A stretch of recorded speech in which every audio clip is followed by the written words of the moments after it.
পরিস্ফুটন কি বলছে, কিভাবে একটা জাইগোট থেকে একটা শিশু হয়, তোমার শিশুর প্রত্যেকটা অঙ্গ প্রত্যঙ্গ তৈরি হয়, সেগুলো নিয়ে আমাদের আজকের বিস্তারিত আলোচনা থাকবে। ঠিক আছে, পরিস্ফুটন মানে কি, একটা জাইগোট থেকে আস্তে আস্তে সে কিভাবে শিশু হইলো, একটা ফিটাস, ভ্রূণ তৈরি হলো। ভ্রূণ মানে কি, ওই যে মায়ের পেটে যেটা থাকে, এটা কিভাবে তৈরি হইলো সেটা আমরা পরিস্ফুটনে শিখব। দেখো, প্রথমত এরকম একটা জাইগোট, কি এটা জাইগোট, ওকে, এরকম একটা জাইগোট, নিষেকের পরে আমরা গত ক্লাসে নিষেক পড়েছি, নিষেকে এরকম একটা জাইগোট তৈরি হলো। কি হইলো এটা বলতো, জাইগোট তৈরি হলো। ঠিক আছে, আচ্ছা, এই জাইগোট এবার কি হবে, আমরা গত ক্লাসে একটু বলছিলাম যে জাইগোটটা বিভাজিত হয়। ওকে, জাইগোট বিভাজিত হবে, এরকম একটা থেকে দুইটা হবে, দুইটা থেকে আস্তে আস্তে চারটা হবে, চারটা কোষ হবে, এই চারটা থেকে আস্তে আস্তে কি হবে, 16টা হবে। কয়টা? 16টা এরকম কোষের একটা গঠন হবে।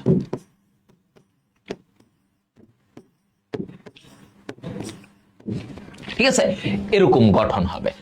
এই যে জাইগোট থেকে বিভাজিত হয়ে একটা কোষ, অনেকগুলা কোষ তৈরি হলো, 16 কোষ বিশিষ্ট। কয়টা? এখানে 16 কোষ বিশিষ্ট একটা গঠন তৈরি হলো। এইটাকে বলে কি, মরুলা। এই ধাপটাকে কি বলে, মরুলা। এটা গত ক্লাসে আমরা পড়াইছি, আবার বলতেছি, মরুলা বলে। এই মরুলার পরে এবার যে ঘটনাটা ঘটে, দেখো এটা কি ঘটবে এখানে, এই যে ব্লাস্টুলা দশা ঘটবে। আমি এখানে দেখাই, দেখো এই যে কোষগুলা এবার ওরা এরকম একটা দশা করবে, এই এরকম একটা কোষগুলা এরকম চারপাশ দিয়ে ঘিরে মাঝখানে একটা ফাঁকা জায়গা তৈরি করবে। তো এই যে দেখো কোষগুলো, এই কোষগুলাকে আমরা কি বলি, এই কোষগুলাকে বলা হয় ব্লাস্টোমিয়ার। ব্লাস্টোমিয়ার, ঠিক আছে, এই কোষগুলাকে কি বলে, ব্লাস্টোমিয়ার। এই কোষগুলাকে আমরা বলতেছি ব্লাস্টোমিয়ার। আর ওর ভিতরের এই ফাঁকা জায়গাটাকে কি বলা হয়, ব্লাস্টোসিস্ট। ব্লাস্টোসিস্ট, ওকে, তাহলে ব্লাস্টোমিয়ার আর ভিতরের ফাঁকা গহ্বরটাকে বলে ব্লাস্টোসিস্ট। আচ্ছা, এই যে দশার এই অবস্থা, ব্লাস্টোসিস্ট গহ্বর, এখানে ব্লাস্টোমিয়ার, এই ধাপটাকে বলা হয় ব্লাস্টুলা। ব্লাস্টুলা, ঠিক আছে, ব্লাস্টুলা। তাহলে ব্লাস্টুলা দশায় কি, চারপাশে এরকম কোষ, এটাকে বলে ব্লাস্টোমিয়ার, আর ভিতরে এই যে ফাঁকা গহ্বর, এটাকে কি বলে, ব্লাস্টোসিস, বা সিস না, অ্যাকচুয়ালি ব্লাস্টোসিল বলে, সিল বলি, সিল মানে গহ্বর। ওকে, আচ্ছা দেখো এটাকে কি বলবো, ব্লাস্টোসিল, সিল মানে গহ্বর। ওকে, এরকম একটা। আর এই দশাটাকে কি বলে, ব্লাস্টুলা। এই দশাটাকে আমরা কি বলবো, ব্লাস্টুলা। এই ব্লাস্টুলা দশা এবার তোমার এখান থেকে একটু পরিবর্তিত হয়। দেখো এবার কি হয়, মজার ব্যাপার, এখান থেকে একটু শিখো। এই ব্লাস্টুলাটা ধীরে ধীরে একটু পরিবর্তন হবে। ওর এই জায়গায় ও আস্তে আস্তে একটু কেমন হয়, দেখো এরকম, এর আগে গোল ছিল না, এবার ও ধীরে ধীরে একটু, দেখো এই একটু এরকম হয়ে যাবে, একটু এরকম, দেখছো একটু গোল থেকে একটু ভিতরের দিকে চাপতেছে না, ও কিন্তু একটু ভিতরের দিকে চাপতেছে, দেখছো এই যে একটু ভিতরের দিকে চাপলো, এই যে একটু ভিতরের দিকে ঢুকতেছে, হ্যাঁ একটু ভেতরের দিকে সে ঢুকতেছে, এই জায়গাটা একটু ফাঁকা হচ্ছে। ওকে, তাহলে এই যে এইখান থেকে ব্লাস্টুলা থেকে সে আস্তে আস্তে এরকম ভিতরের দিকে চাপতেছে, গোল থেকে দেখছো একটু ভিতরের অংশে সে চেপে গেছে। এটা এখন এই জায়গাটা থেকে তার কি ঘটবে, দেখো তো, তারপরে এই জায়গা থেকে এখন আসো, সে আরো এরকম ভিতরে এরকম চেপে যাবে, ভিতরে আরো এরকম চেপে যাবে। দেখো এবার কি ঘটে, এই কোষগুলা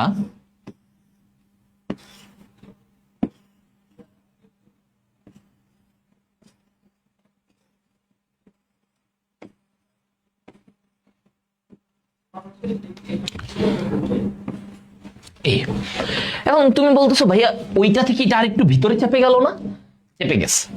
এই যে আস্তে আস্তে এই ব্লাস্টুলা দশার এইখান থেকে দেখো এই যে বাইরে একটা লেয়ার এমন ভাবে ওরা তৈরি হয়েছে, বাইরের একটা লেয়ার, এই ভিতরের একটা লেয়ার তৈরি হয়েছে। ওকে, এখন এই জায়গাটা একটা গর্তের মতো তৈরি হয়েছে না, একটা গহ্বরের মতো এই জায়গাটা তৈরি হয়েছে না? এই গহ্বরটাকে আমরা কি বলি জানো? এই যে এইখানের এই যে গহ্বরটা, এই গহ্বরটাকে, এই যে এখানে ফাঁকা, এই গহ্বরটাকে বলা হয় আর্কেন্টেরন। কি বলে? আর্কেন্টেরন। ঠিক আছে, এই গহ্বরটাকে আমরা বলবো কি? আর্কেন্টেরন।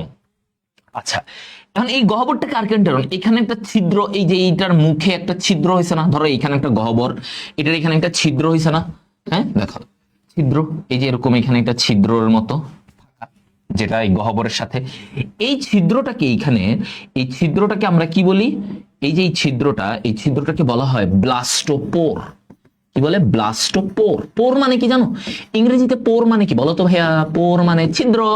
পোর মানে কি? ছিদ্র। তাহলে এই যে গহ্বরটা আর্কেন্টেরন, এটার নিচে যে ছিদ্রটা, এটাকে বলে ব্লাস্টোপোর। কারণ আমরা বলেছি পোর মানে কি? পোর মানে ভাইয়া বাংলায় আমরা বলি ছিদ্র। পোর মানে কি? ছিদ্র। আচ্ছা, গেল। এবার আপনি ওই যে বললেন এইখানে যখন আস্তে আস্তে কোষগুলো একটু ভিতরের দিকে ঢুকলো, বাইরে একটা লেয়ার তৈরি হলো, ভিতরে একটা লেয়ার তৈরি হলো, এই ভিতরের কিছু কোষ, মাঝামাঝি এই জায়গায় কিছু কোষ থাকবে। এই যে দেখো আস্তে আস্তে হয় কি, ওর বাইরে একটা লেয়ার, ভিতরের দিকে একটা লেয়ার তৈরি হয় এবং মাঝখানে একটা লেয়ার তৈরি হতে থাকে। ওকে, মাঝখানে একটা লেয়ার তৈরি হতে থাকে। এই যে তাহলে এখন আমি যদি এখানে একটু বলি যে দেখো এই যে ভিতরের যে লেয়ারটা, এই যে ভিতরের লেয়ার, এটাকে একটু অন্য কালার করি। এই যে ভিতরের দিকে এই যে লেয়ারটা, ওকে, বাইরের লেয়ারটাকে একটু অন্য কালার করি। এই যে কয়টা লেয়ার হইলো বলো, সবাই কমেন্ট করো। এখানে কয়টা লেয়ার তুমি দেখতে পাচ্ছ? এই যে হইলো, হ্যাঁ, এই যে এই ধাপে আস্তে আস্তে কি হইলো, এই যে এইখানের কোষগুলা বাইরে একটা লেয়ার হইলো, ভিতরে একটা হইলো, আর এই যে এদের থেকে কিছু কোষ মাঝখানে এসে এই মাঝামাঝি হলুদ একটা লেয়ার তৈরি করলো। হ্যাঁ, তাহলে কয়টা লেয়ার হয়েছে ভাইয়া? বলো কয়টা লেয়ার হয়েছে?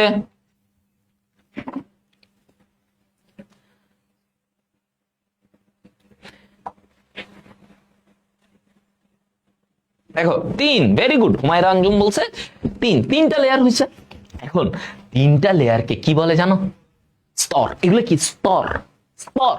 স্তর ইংরেজি কি জানো? ডার্ম। ডার্ম। ডার্ম ইংরেজিতে DERM, ডার্ম, এটাকে স্তর বলে। তো যেটা বাইরে, বাইরে যেটা, এইটাকে কি বলবে? এইটাকে বলা হয়, দেখো এই বাইরের লেয়ারটাকে আমরা বলবো এক্টোডার্ম। বাইরের লেয়ারটাকে কি বলবো? এক্টোডার্ম।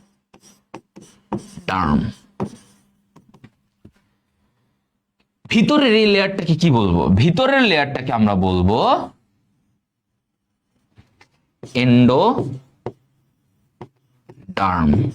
এন্ডো মানে কি? এন্ডো মানে কি? ভিতরে। একটো মানে কি? বাইরে। এন্ডোডার্ম ভিতরের লেয়ার। আর মাঝে, মধ্যে, মাঝে এটা কি?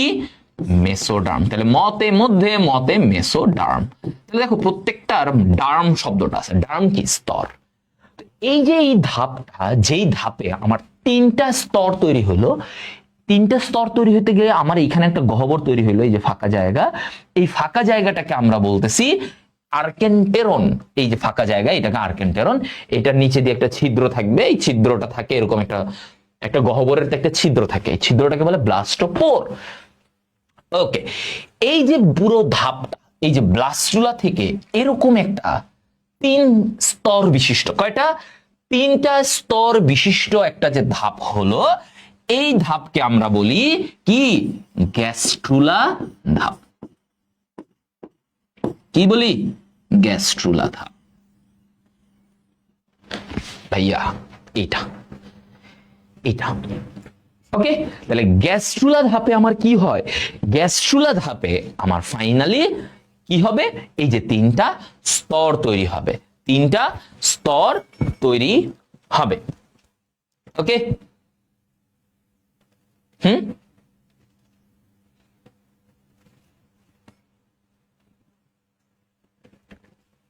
বুঝা গেল? আচ্ছা, এই যে গ্যাস্ট্রুলা, এই যে স্তরগুলা তৈরি হলো না, এবার এই স্তরগুলা থেকে কি হবে, তোমার বিভিন্ন অঙ্গ তৈরি হবে, বিভিন্ন অঙ্গ তৈরি হবে। তাহলে আমার কি বলছি, এই যে এক্টোডার্ম, মেসোডার্ম, এন্ডোডার্ম, এই স্তরগুলা থেকে এখন আমার বিভিন্ন অঙ্গ তৈরি হবে। এই যে বাচ্চার বিভিন্ন হাত, ব্রেইন, মস্তিষ্ক, হৃৎপিণ্ড, পেশি, হাড্ডি, দাঁত, কত অঙ্গ তৈরি হয় না একটা মানুষের। তাহলে এগুলো তৈরি হবে কি, তার বিভিন্ন কোষগুলো থেকে বিভিন্ন অঙ্গ তৈরি হবে, তার বিভিন্ন কোষগুলো থেকে বিভিন্ন অঙ্গ তৈরি হবে। এবার তাহলে এটা বুঝছো, তাহলে এই যে অঙ্গ তৈরি হবে এটাকে বলে অর্গানোজেনেসিস। জানি আমি আসতেছি, অর্গান একটু পরে বুঝাবো কি বলে অর্গানোজেনেসিস। তাহলে এই যে গ্যাস্ট্রুলা ধাপের পরে আমার কি হয়, অর্গানোজেনেসিস হয়। মানে জেনেসিস মানে কি, তৈরি হওয়া, অর্গান মানে কি, অঙ্গ। তাহলে অর্গানোজেনেসিসে অঙ্গ তৈরি হয়। এই স্তরগুলা থেকে, একটো, মেসো, এন্ডো, এই স্তরগুলো থেকে আমার অঙ্গ তৈরি হবে। এখন তোমরা এইটা যদি বুঝে থাকো, তাহলে আমি এখন একটু সুন্দর করে তোমাদেরকে জিনিসটাকে পোর্ট্রে করে দেই, সিরিয়ালি লিখার জায়গাটা, সিকুয়েলটা কেমন। যে একটা জাইগোট থেকে কি হয়, জাইগোট, ঠিক আছে, জাইগোট থেকে মরুলা, জাইগোট বিভাজন হয়, বিভাজন হয়ে হয়ে মরুলা হয়, মরুলা তারপরে কি হয়, ব্লাস্টুলা ধাপ হয়, তাই না? ব্লাস্টুলা, এই ব্লাস্টুলা ধাপ পরবর্তীতে কি হয় আমরা দেখলাম, গ্যাস্ট্রুলা, যেখানে আমার তিনটা স্তর তৈরি হয়, তাই না? গ্যাস্ট্রুলা, ওকে, গ্যাস্ট্রুলা, গ্যাস্ট্রুলার পরে কি হয়, এবার এই স্তরগুলা থেকে অঙ্গ তৈরি হবে। তাহলে এই অঙ্গ তৈরি, এটাকে বলা হয় অর্গানোজেনেসিস। কি বলে এটাকে? অর্গানোজেনেসিস। তাহলে অঙ্গ তৈরি হবে। ওকে, এই যে বিভিন্ন স্তর, এই স্তরগুলা থেকে কি হয় অর্গানোজেনেসিসে, এই যে এখানে কি ঘটবে, প্রথমে বিভিন্ন কোষ থেকে আমার প্রাইমারি অঙ্গকুড়ি তৈরি হয়। মানে কিছু কোষ মিলে এগুলাকে বলে বাড, অঙ্গকুড়ি বলে। হ্যাঁ, অঙ্গকুড়ি মানে প্রথমেই তো ডিরেক্ট অঙ্গ হবে না। প্রথমে ধরো ফুলে কি হয়, প্রথমে একটা ওই যে মুকুল হয়, তারপর ওটা থেকে ফুল হয়। এদেরও সরাসরি তো আর অঙ্গ হবে না। প্রথমে এই যে এক্টোডার্ম, এন্ডোডার্ম, এদের থেকে ছোট ছোট অংশ বের হয়, যেগুলোকে বলে প্রাইমারি অঙ্গকুড়ি। ঠিক আছে, প্রাইমারি অঙ্গকুড়ি। এবার যেটা হয়, এই প্রাইমারি অঙ্গকুড়িগুলা আবার নিজেদেরকে একটু পরিবর্তন করে এরা হয়ে যায় সেকেন্ডারি অঙ্গকুড়ি। সেকেন্ডারি অঙ্গকুড়ি, সেকেন্ডারি অঙ্গকুড়ি। ওকে, সেকেন্ডারি অঙ্গকুড়ি। এই সেকেন্ডারি অঙ্গকুড়ি থেকে এরপরে ধীরে ধীরে এই অঙ্গকুড়ি, সেকেন্ডারি মানে কি, যেটা পরে তৈরি হয়, প্রাইমারি মানে কি, যেটা প্রথমেই হয়। ধরো এই যে বিভিন্ন, ধরো এটা একটা অঙ্গকুড়ি এরকম হইলো, হ্যাঁ, এরকম, এগুলোকে ইংরেজিতে বলে বাড, বাড, যাই হোক ইংরেজি বাদ দাও। এই অঙ্গকুড়ি, এই অঙ্গকুড়ি এটা হচ্ছে ধরো প্রাইমারি অঙ্গকুড়ি, ওই স্তরের কোষগুলা মিলে এক্টোডার্ম, এন্ডোডার্ম এরা মিলে এগুলা হইলো। এখান থেকে এবার এই কুড়ি থেকে আস্তে আস্তে সেকেন্ডারি অঙ্গকুড়ি হবে, আস্তে আস্তে ধরো এরকম সেকেন্ডারি অঙ্গকুড়ি এখান থেকে হবে। ঠিক আছে, এগুলা থেকে হবে। এবার এই সেকেন্ডারি অঙ্গকুড়ি থেকে তারপরে আস্তে আস্তে ধরো বিভিন্ন অঙ্গ হবে, এখানে বিভিন্ন অঙ্গ হবে, এগুলা থেকে বিভিন্ন অঙ্গ তৈরি হবে, যে আমাদের হৃৎপিণ্ড, রক্তনালী, মস্তিষ্ক, এই বিভিন্ন ছোট ছোট অংশ আছে না, সব আস্তে আস্তে তৈরি হবে। তাহলে সেকেন্ডারি অঙ্গকুড়ি থেকে ফাইনালি আমার কি হয়, অঙ্গ সৃষ্টি।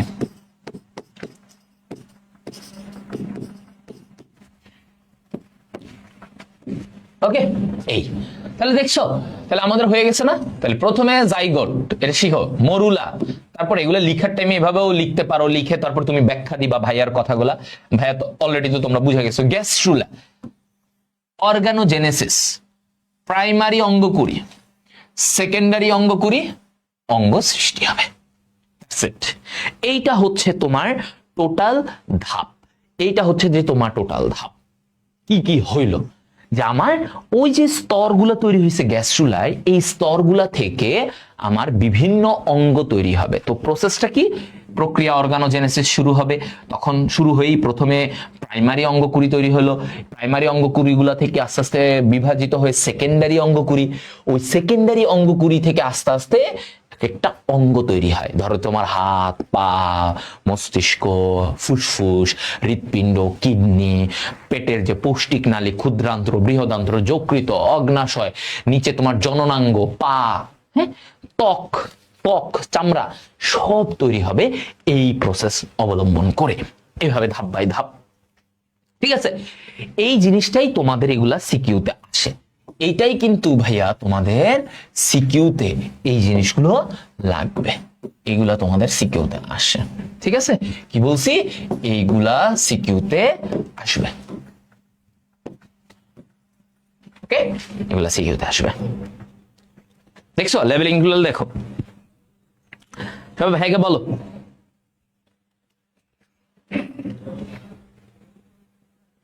হ্যাঁ,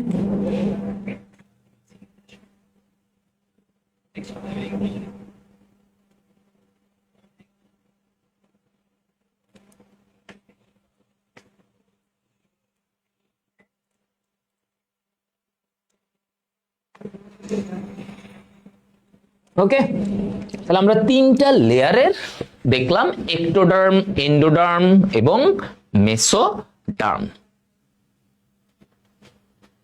আচ্ছা, এখন তোমাদের যেটা লাগবে যে ভাইয়া, এবার আসো, এখানে সব বুঝায় ফেলছি, এগুলো সব দেখছো, এগুলো সব বুঝানো হয়ে গেছে। আর্কেন্টেরন যে ছিদ্রপথে বেরোবে, ব্লাস্টোপোর, এগুলো সব তোমাদের বলা হয়েছে।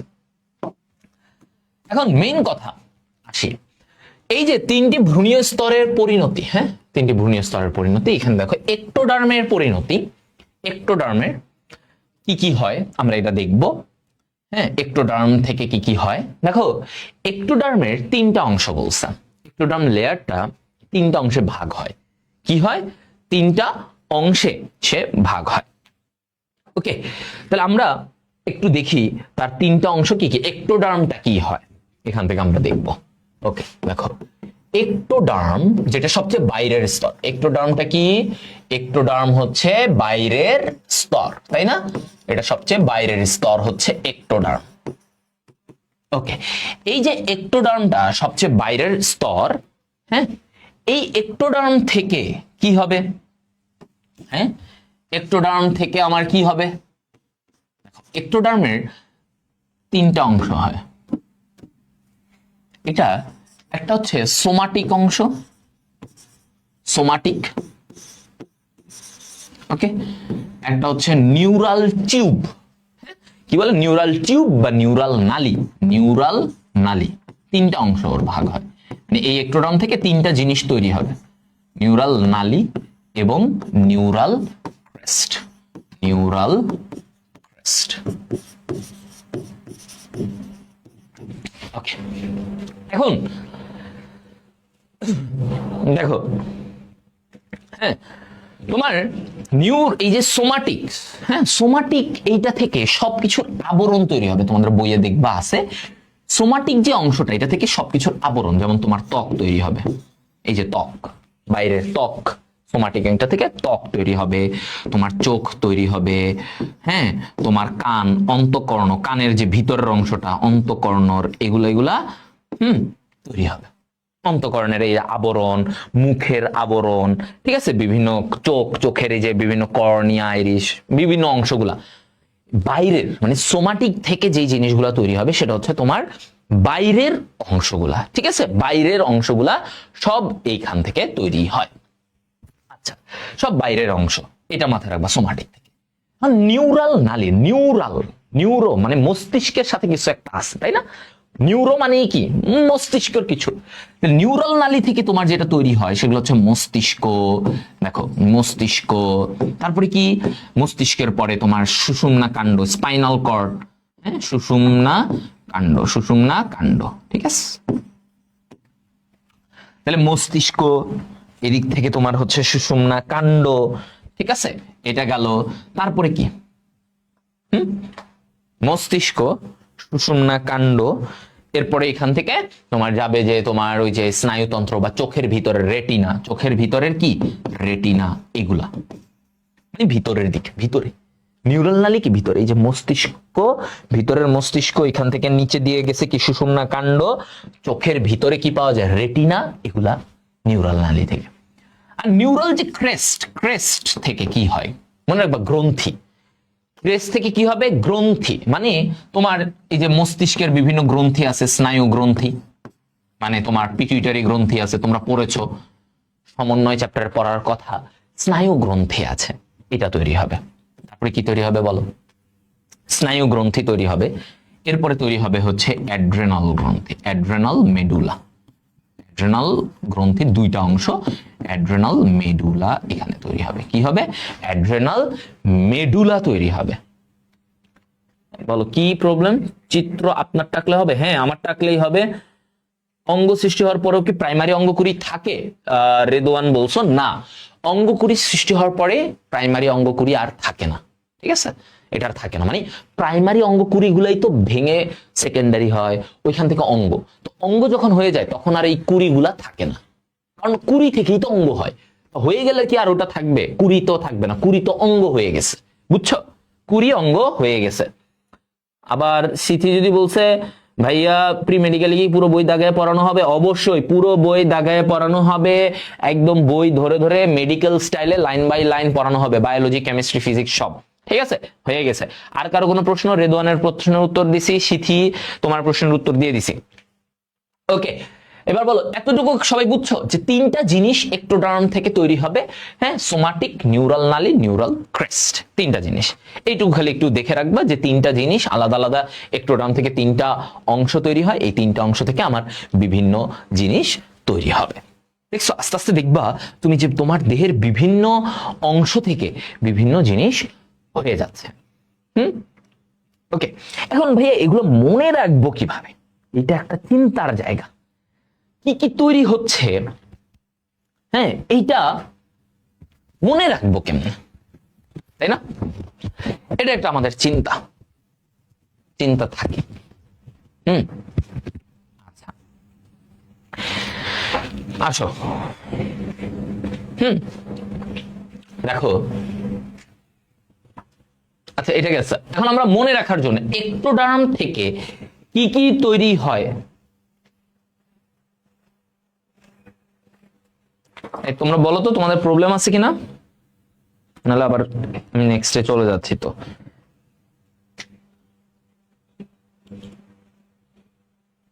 দেখি কমেন্ট,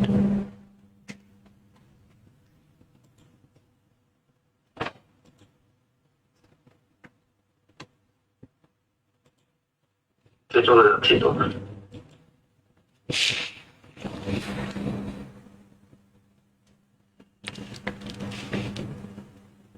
চোখের মধ্যে রেটিনা থাকে না, হ্যাঁ, তাহলে দুটি আলাদা স্তর থেকে তৈরি হয় কেন? দুটি আলাদা অংশ, ভাই এগুলা যদি একদম ভিতরে ভ্রূণবিদ্যায় যাও তাহলে তোমাদের মেডিকেলে এসে ভ্রূণবিদ্যা আলাদা একটা সাবজেক্ট আছে। কেন হয় এগুলোর অনেক কাহিনী ভাই, ছোট ছোট এরকম ছোট জিনিস থেকে এরকম বড় হইতে থাকে, এগুলো বিশাল বড় জিনিস, মানে একটা আলাদা সাবজেক্ট, এরকম মোটা বই আছে জাস্ট ভ্রূণবিদ্যা, জাস্ট এইটুকু অংশের উপরে এত মোটা একটা বই আছে, বুঝছো? এখন কি করবা বলো? আচ্ছা, জিএইচ অঞ্জন বলছে প্রি মেডিকেলের ফি কত? তোমরা যদি প্রোমো কোড ইউজ করো টার্গেট ডিএমসি তাহলে মাত্র 4500 টাকা। আর্কেন্টরন আর ব্লাস্টোপোর কি ওখানে থাকবে? হ্যাঁ, আর্কেন্টরন ব্লাস্টোপোর ওখানেই থাকবে, যেভাবে দেখাইছি ওইভাবে দিয়ে দিবা, এদের কোনো কাজ নাই, এরা একটা গহ্বর, এটা এখানে থাকে, তারপরে এরা আস্তে আস্তে নাই হয়ে যায়, এরা আস্তে আস্তে নাই হয়ে যায়, পরবর্তীতে নাই হয়ে যায়। ওকে, যাই হোক, আশা করি সব বুঝছো, আমি মোটামুটি অ্যান্সার দিয়ে দিছি যা লাগবে। এবার আসো একটোডার্ম থেকে কি কি তৈরি হয়, একটোডার্মের পরিণতি তোমার একটু ছন্দ দিয়ে জানা লাগবে, এগুলাই তোমাদের আসে, এগুলাই তোমাদের বই থেকে ভালো করে মুখস্থ করতে হয়। এখন তুমি তো মুখস্থ করতে গেলে তো একটু প্যারা লাগবে ভাইয়া, তাই না? কি হয় একটোডার্ম যে স্তর, ওর থেকে কি কি তৈরি হয়? দেখো এনামুলের, এটা এইভাবে ছন্দ দিয়ে মনে রাখি, এনামুলের চোখের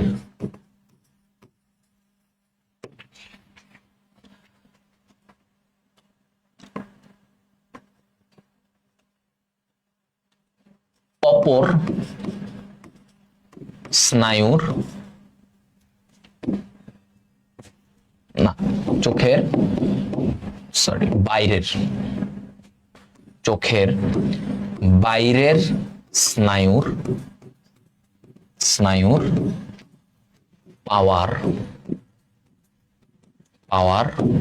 অনেক। এনামুলের চোখের বাইরের স্নায়ুর পাওয়ার অনেক। কি বলবো, কি শিখবো এখান থেকে নাকি? এনামুল, এনামুল দিয়ে কি মনে রাখবা? দাঁতের এনামেল। এটা দিয়ে কি? দাঁতের এনামেল। আমাদের যে দাঁত, এই দাঁতের এনামেল একটা সবচেয়ে শক্ত অংশ কোনটা জানো? তোমার দেহের এনামেল। এই যে একটা দাঁত, ধরো এটা তোমার একটা দাঁত, আমি চিন্তা করলাম,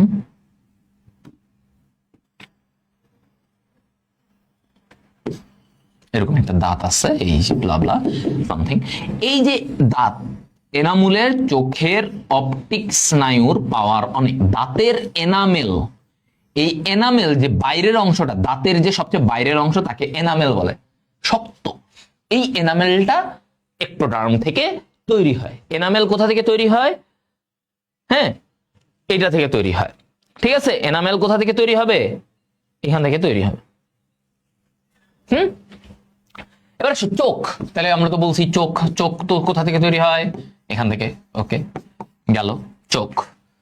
এবার বাইরের, বাইরের দিয়ে কি মনে রাখবা? তোমার দেহের বাইরের যত অংশ আছে, হ্যাঁ, যত বাইরের, মানে তোমার বাইরের কি, এই যে আমাদের বাইরে থেকে কি দেখা যায়? দেখো তো, চুল, যেমন আমি বলি কি কি বাইরের কি, ত্বক, ত্বকে যা যা আছে ত্বকে সব এক্টোডার্ম থেকে। চুল, নখ, ঠিক আছে, এইরকম বাইরে থেকে আমরা যা দেখব সবই হচ্ছে এক্টোডার্ম থেকে। তাহলে বাইরের, বাইরে থেকে এগুলোই তো দেখা যায়, চুল, নখ, ত্বক, ত্বকের ভিতরে এখানে গ্রন্থি আছে, এগুলো সব এক্টোডার্ম থেকে। স্নায়ু বলছে না? স্নায়ু, স্নায়ু দিয়ে কি মনে রাখবা? পুরো স্নায়ুতন্ত্র তোমার এটা থেকে তৈরি হয়। কি হয়? পুরো স্নায়ুতন্ত্রটা এটা থেকে তৈরি হয়। মানে তোমার মস্তিষ্ক, সুষুম্না কাণ্ড, তোমার নিউরন, যা যা আছে, মানে স্নায়ুতন্ত্র তো বুঝো, যে আমার মস্তিষ্ক, নিউরনের এখান থেকে যা যা আছে আমাদের, হ্যাঁ, পুরো বডিতে যে স্নায়ু ছড়ানো, এই যে আমরা চিন্তা করি, কাজ করি, পুরো মস্তিষ্ক, সুষুম্না কাণ্ড, হ্যাঁ, এই জিনিসগুলা এখান থেকে। তাহলে স্নায়ুতন্ত্র, তাহলে এখান থেকে কি? স্নায়ুতন্ত্র। পাওয়ার, পাওয়ার কি? পায়ুর আবরণ। পাওয়ার কি? পায়ুর আবরণ। তাহলে পাওয়ার, পায়ুর আবরণ, তাহলে এটাও কি বাইরের দিকে থাকে? পায়ু, পায়ুপথ তো বুঝো, যেখান দিয়ে পায়খানা বের হয়, ওই পায়ুর আবরণটা এখানে। ঠিক আছে, এরপরে অনেক বলছে না? অনেক, অনেক, অন্তকর্ণ। অন্তকর্ণ, কর্ণ মানে কি? কান। কর্ণ মানে কি? কান।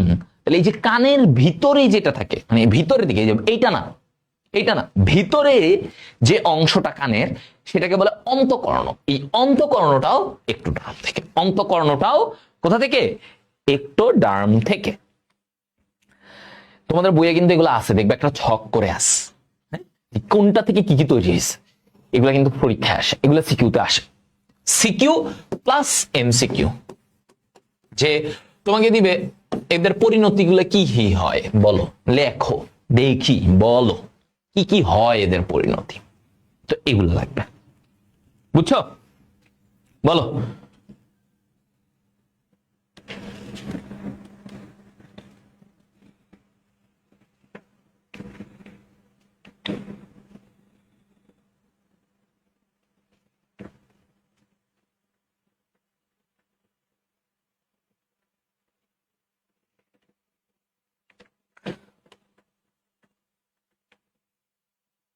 ওকে, বলো কোন প্রবলেম?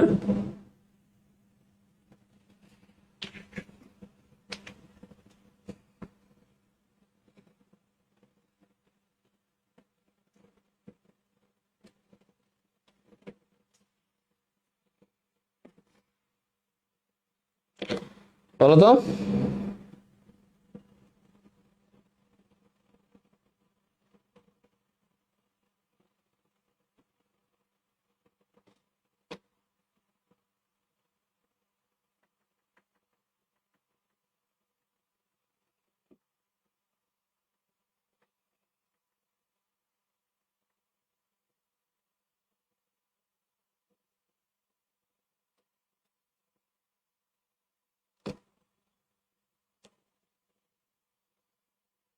বলো বলো।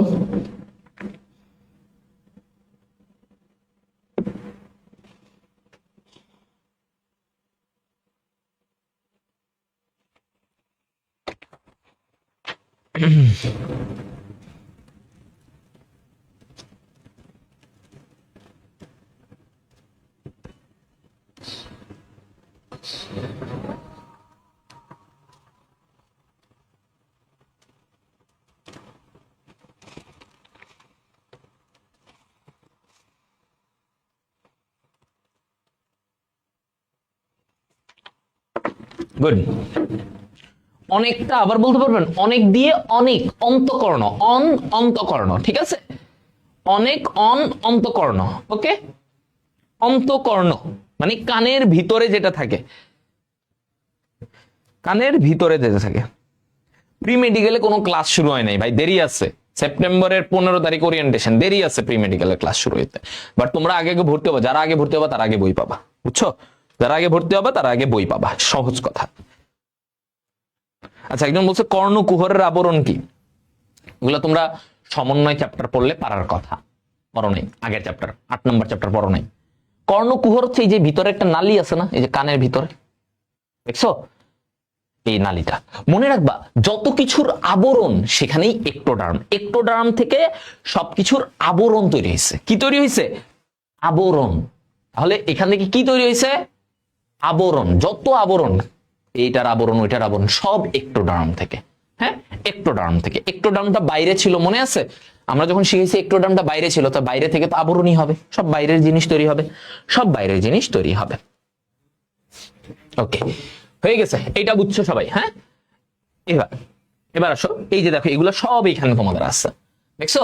এগুলাই কিন্তু, এগুলো লাগবে। এই ছকটা, এই ছক ভাই 5 স্টার দাও, হ্যাঁ 5 স্টার দিয়ে রাখো। এই ছক 5 স্টার আসবে, সিকিউ এমসিকিউ দুই জায়গাতেই আসবে। আচ্ছা, এবার আসো, ওকে, এবার কমন কয়েকটা আমরা তো শিখবো এখানে। দেখো আসো, এবার মেসোডার্ম নিয়ে, মেসোডার্মের পরিণতি, মেসোডার্ম থেকে কমনলি কি কি আসে তুমি যদি এগুলা শিখতে চাও। মেসোডার্ম, তাহলে এটা আমরা কিভাবে শিখবো?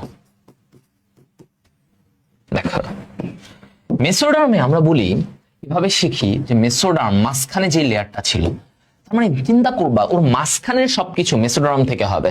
তাহলে বাইরের সবকিছু একটোডার্ম, ভিতরের মাঝখানের মাঝামাঝি জায়গায় যেগুলো আছে কমন, এগুলো মেসোডার্ম। মানে যত কমন জিনিস আছে আমাদের, ধরো তোমার বললো হৃৎপিণ্ড, মেসোডার্ম, ঠিক আছে? তোমার বললো পৌষ্টিক নালী বা এগুলা, হ্যাঁ মেসোডার্মের আছে।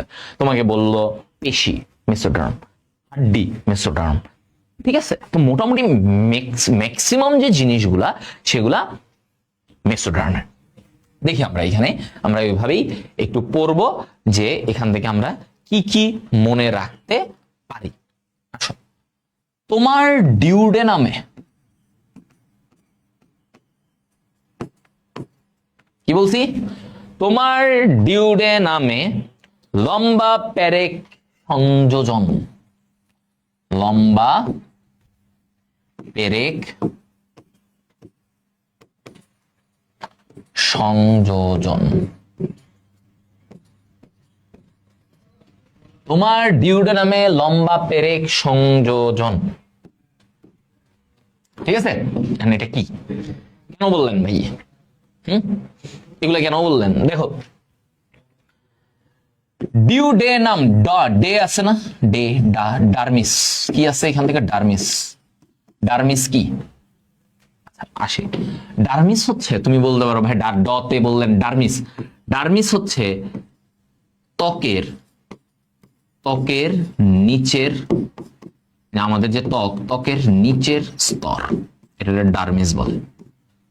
এই যে ত্বক, ত্বকের নিচের যে স্তরটা আছে এটাকে কি বলে? ডার্মিস। এটাকে কি বলবে? ডার্মিস। হ্যাঁ, প্রি মেডিকেলের পর মেডিকেল রিলেটেড আর কোনো কোর্স আসবে না, এটাই একটা course, full and final, full and final course. তোমাদের এটা নিয়ে একটা লাইভে আসা লাগবে, বুঝছি আমি।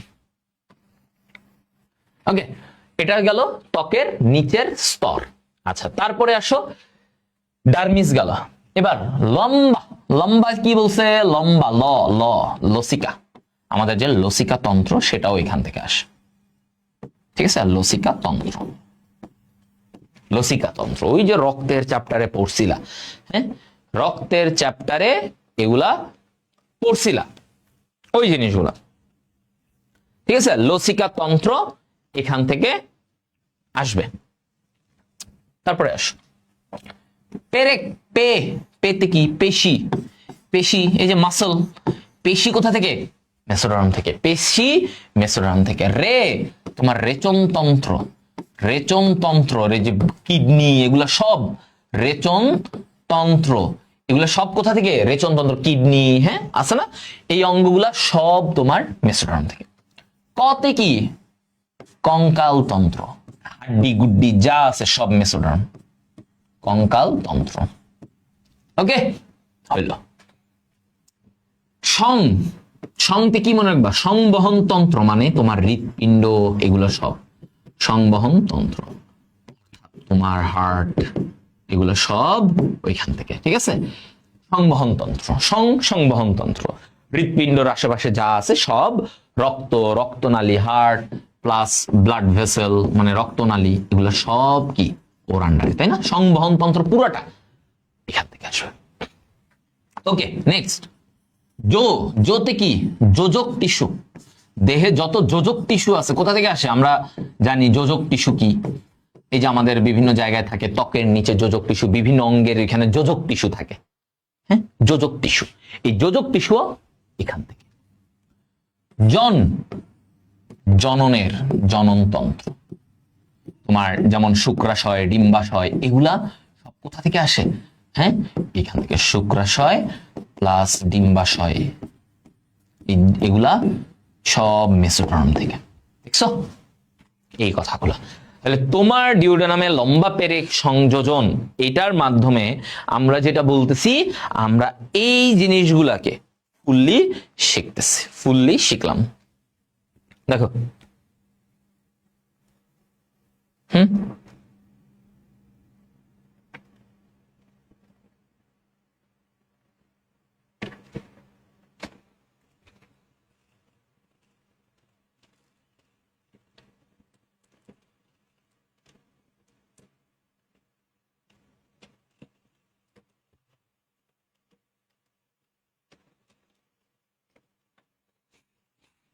দেখছো? আচ্ছা, এইটা গেল। এখানে আরেকটা জিনিস, পথে একটা জিনিস মনে রাখবা, এই যে পৌষ্টিক নালী আছে না আমাদের, পৌষ্টিক নালী যেটা দিয়ে খাবার যায়, হ্যাঁ এই পৌষ্টিক নালীর বহিঃস্তর মানে বাইরের যে স্তরটা, বহি স্তর, এটা হচ্ছে কি দিয়ে? মেসোডার্ম থেকে আসে। এটা কোথা থেকে আসে? মেসোডার্ম থেকে আসে। তাহলে পৌষ্টিক নালীর বহিঃস্তরটা কোথা থেকে আসে? মেসোডার্ম থেকে আসে। এখন তুমি বলতেছো পৌষ্টিক নালীর বাইরের স্তর মেসোডার্ম, তাহলে ভিতরেরটা কি আলাদা? ইয়েস, ওটা এন্ডোডার্ম থেকে। ওটা কোথা থেকে? এন্ডোডার্ম থেকে আসবে। আচ্ছা, তাহলে এটা সবাই তুলছো? ভাইয়া দেখো তো আমার মেসোডার্ম থেকে কি কি আসে, আমি এটা দিয়ে আমি মুখস্থ করে ফেলবো। এগুলো আমাদের হুবহু আসে, এমসিকিউতে আসবে, সিকিউতে আসবে, দুই জায়গাতে এটা আসবে।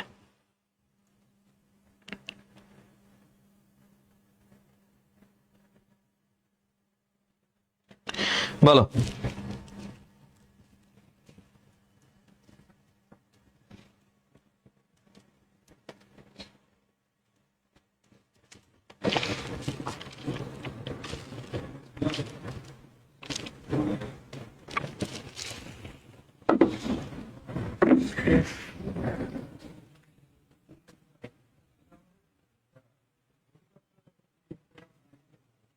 বলো।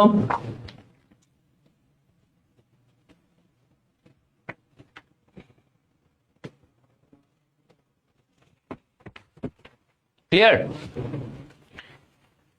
আচ্ছা, এটা গেল। এবার আসো এন্ডোডার্ম থেকে। সবাই একটু আমাকে জানাও, আমি না বুঝি না তোমরা এতটুকু বুঝছো কিনা, তুলছো কিনা, যে কতটুকু, হ্যাঁ একটু জানাবা। তোমাদের আর কারো প্রবলেম থাকলে অবশ্যই বলবা যে ভাইয়া এটা বুঝি নাই, কি লিখছেন বা কি হয়েছে। তাহলে এইখানে এটা জিনিসটা কি, তোমাকে প্রশ্ন আসবে যে কোন স্তর থেকে কি কি তৈরি হয়েছে, তুমি ব্যাখ্যা করো, লিখো। তো তোমাকে তখন লিখতে হবে একটোডার্ম থেকে এই জিনিস তৈরি হয়েছে, মেসোডার্ম থেকে এই জিনিস, এন্ডোডার্ম থেকে এই জিনিস।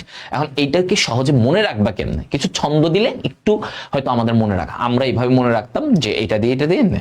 কারণ তুমি যদি এটা থেকে ও এমনি এমনি তুমি, এটা আমার এখন মুখস্থ থাকবে, কারণ আমি মেডিকেলে আসার পরে ওই যে কোনাগানি মানে 1-1.5 বছর ধরে খালি একটা জিনিস পড়ছি, ওটা পড়তে পড়তে আমি বুঝি যে এইটা থেকে এমনি এমনি আসছে। কিন্তু তোমার জন্য কি লাগবে? তোমার জন্য একটু বিস্তারিত, তুমি একটু সংক্ষেপে ছন্দের মাধ্যমে এটা মনে রাখবা, ঠিক আছে? আচ্ছা, এখন আসো এন্ডোডার্ম। এন্ডোডার্ম, এন্ডো মানে কি? ভিতরে, ডার্ম মানে স্তর। ওই যে ভিতরের স্তরটা ছিল না আমাদের, আমরা যে পড়ছিলাম এন্ডোডার্ম, এই এন্ডোডার্মের পরিণতিটা কি? এন্ডোডার্মের পরিণতিটা কি? এন্ডোডার্মের পরিণতিতে আমরা বলি যে কখনো কখনো বা কখনোই লিখি, কখনো মনের মধ্যে মধ্যে অযথা অযথা সংশয় হয়। কখনো মনের মধ্যে অযথা সংশয় হয়, মনে হয় যে এটা কি হবে, আমি কি মেডিকেলে চান্স পাবো, আমি কি ডিএমসি তে চান্স পাবো, এই যে মনের মধ্যে অযথা সংশয় হয়। এটা দিয়ে আমরা মনে রাখবো। তোমরা আবার পরীক্ষার হলে ছন্দ লেখো না, তোমরা তো আবার অনেক সময় তোমাদের কিছু কিছু মানুষ থাকে বোকাশোকা, তোমাদের আবার একটু জ্ঞান বাড়াইতে হয়, সো এগুলো আবার লেখো না, বুঝছো? ছন্দ লেখো না, যেটা জানো এটা ছন্দটা মাথায় থাকবে, এটা দিয়ে মনে করবা না, এটা আবার লেখা দিও না লিখি ভাইয়া লিখছে বোর্ডে। একবার একজন স্টুডেন্ট এমন করছে, এই জন্য বলা, ও করছে অনেক আগে, এটা মানে 23 সালের, ওকে পড়াইছে, ওদেরকে পড়াইছে এরকম ছন্দ দিয়ে, ও কি করছে পরীক্ষার খাতে ছন্দ লিখে আসছে। পরে আমার মেসেজে, ভাইয়া আমি ছন্দ লিখে আসছি, আমাকে তো নাম্বার। আমি বললাম যে তুমি কত বড় মানে গাধা, যে তোমার ছন্দ লিখছে, তুমি পরীক্ষার খাতায় ছন্দ লিখে তুমি এমনি লিখে আসছো হুবহু, এটা হয়? এটা কি মানে পরীক্ষার খাতায় তুমি স্যারের ছন্দ লিখে দিয়ে আসবা, স্যার দেখেন? তুমি কি স্যারের ছন্দ শিখে গেছো? এই যে বেসিক সাধারণ যে তার জ্ঞান, এইটারই অভাব ছিল। এই জন্য আমরা তাও বলে দেই, ভাই পরীক্ষার খাতায় আবার এমনি ছন্দ লেখা না, ছন্দটা কি মনে রাখবা, মনে রেখে তুমি তোমার মতো এবার লিখবা এন্ডোটার্মে কি কি ছিল। ওকে, ভাইয়া বলেছে কখনো মনের মধ্যে, তাহলে কখনো দিয়ে কি রেচন এবং জননতন্ত্রের কিছু অংশ, কখনো দিয়ে কিছু অংশ, রেচন জননতন্ত্রের কিছু অংশ, কিছু অল্প কিছু অংশ থাকে, এভাবে লিখবা তুমি, কিছু অংশ এন্ডোডার্ম থেকে হয়, রেচন আর জননের কিছু অংশ। মধ্য, এটা দিয়ে মনে রাখবা মধ্যকর্ণ, কি মধ্যকর্ণ মানে মাঝখানের কান, মানে কানের 3টা অংশ, বহিকর্ণ, ভিতরে গেলে একটু মধ্যকর্ণ, আরো ভিতরে অন্তকর্ণ। তাহলে এই যে মধ্যকর্ণটা এন্ডোডার্ম থেকে তৈরি হয়। এবার আসো অযথা, অতে কি অগ্নাশয়, অগ্নাশয়, যতে কি যকৃত, থাতে কি থাইরয়েড, থাইরয়েড গ্রন্থি, এই যে আমাদের গলার সামনে থাইরয়েড গ্রন্থি থাকে, থাইরয়েড গ্রন্থি প্লাস থাইমাস থাকে, থাইরয়েড এবং থাইমাস দুইটাই এইদিকে থাকে। ওকে,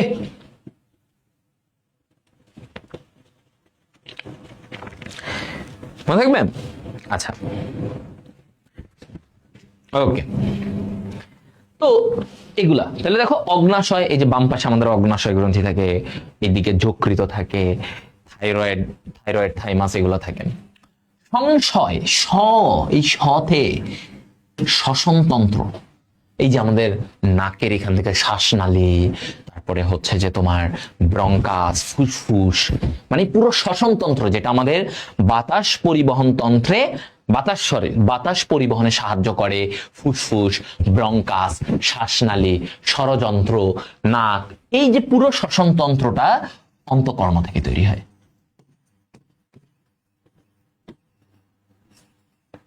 এটা তো দ্যাটস দ্য থিং ভাইয়া। আর কি এখানে আরেকটা জিনিস একটু মাথায় রাখবা, যে পৌষ্টিক নালীর অন্তঃস্তর কোনটা, এই যে পৌষ্টিক নালীর প্লাস পৌষ্টিক নালীর অন্তঃস্তর। আমরা বহিস্তর পড়ছি, এই যে আমাদের পৌষ্টিক নালী মানে অন্ননালী, এই যে পিছন দিয়ে অন্ননালী, পাকস্থলী, এগুলো আছে না, হ্যাঁ, ক্ষুদ্রান্ত্র, এদের বাইরের স্তরটা মেসোডার্ম থেকে হয়, কিন্তু এদের এই যে পৌষ্টিক নালীর অন্তঃস্তর, পৌষ্টিক নালীর কি বলছে, অন্তঃস্তর কি দিয়ে হয়, অন্তঃস্তর এন্ডোডার্ম দিয়ে, পৌষ্টিক নালীর অন্তঃস্তর এন্ডোডার্ম দিয়ে হয়।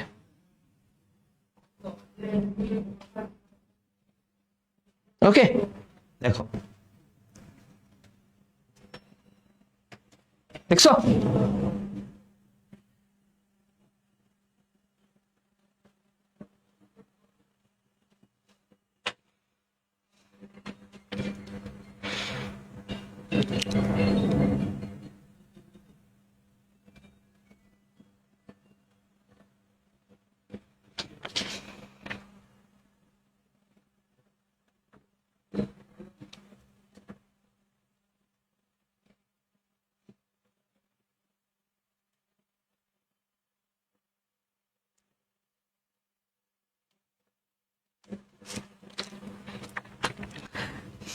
বলো বলো,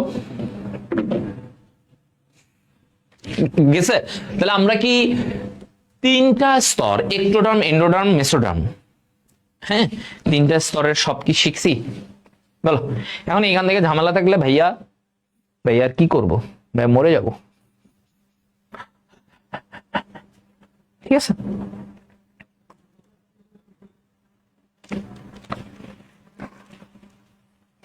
বলেন, ডান? সবাই এটা তুলছো, নোট করছো? নোট না করলে মাইর হবে, নোট না করলেই মাইর। কি বলছি?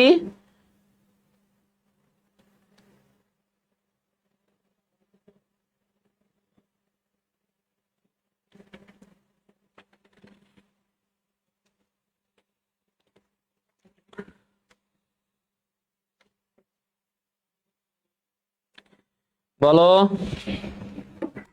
সবাই নোট করছো? আমার হ্যান্ডরাইটিং সুন্দর? যাকে প্রথম আমার বাংলা হ্যান্ডরাইটিং সুন্দর কেউ বললো।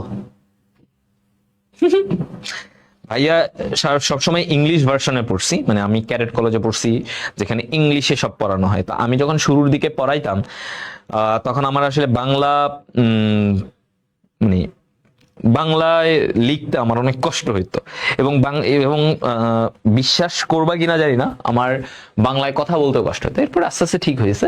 তো বাংলা লেখা শুরুর দিকে এত ভালো ছিল না, এই যে তোমাদেরকে পড়াইতে পড়াইতে বাংলা লেখাটা ভালো হয়েছে। ইংলিশ হ্যান্ডরাইটিং অনেক সুন্দর ছিল। আমি যখন আগে ইংলিশ লিখতাম, এখন তো বোর্ডে আর তেমন ইংলিশ লেখা হয় না, তোমাদের যেহেতু সবকিছু ইয়েতে থাকে, হ্যাঁ, তো এজন্য আর কি, বুঝছো?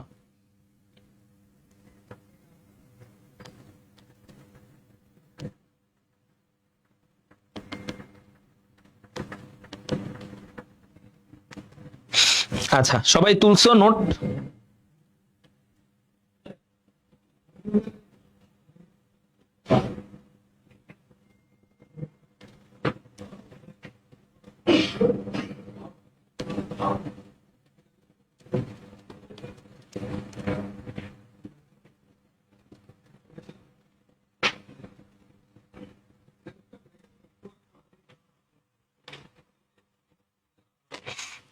আচ্ছা,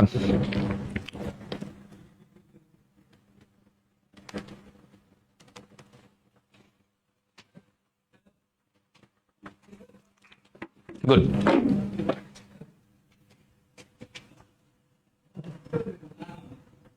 প্রি মেডিকেলের জন্য আগের বই দাগানো, নতুন বই কিনবো?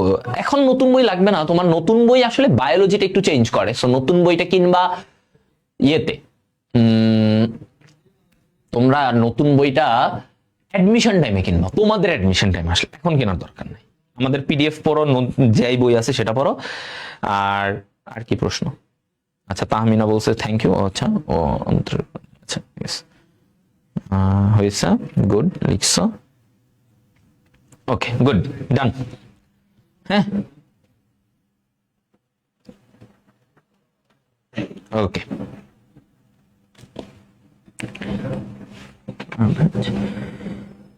ও ও ও ও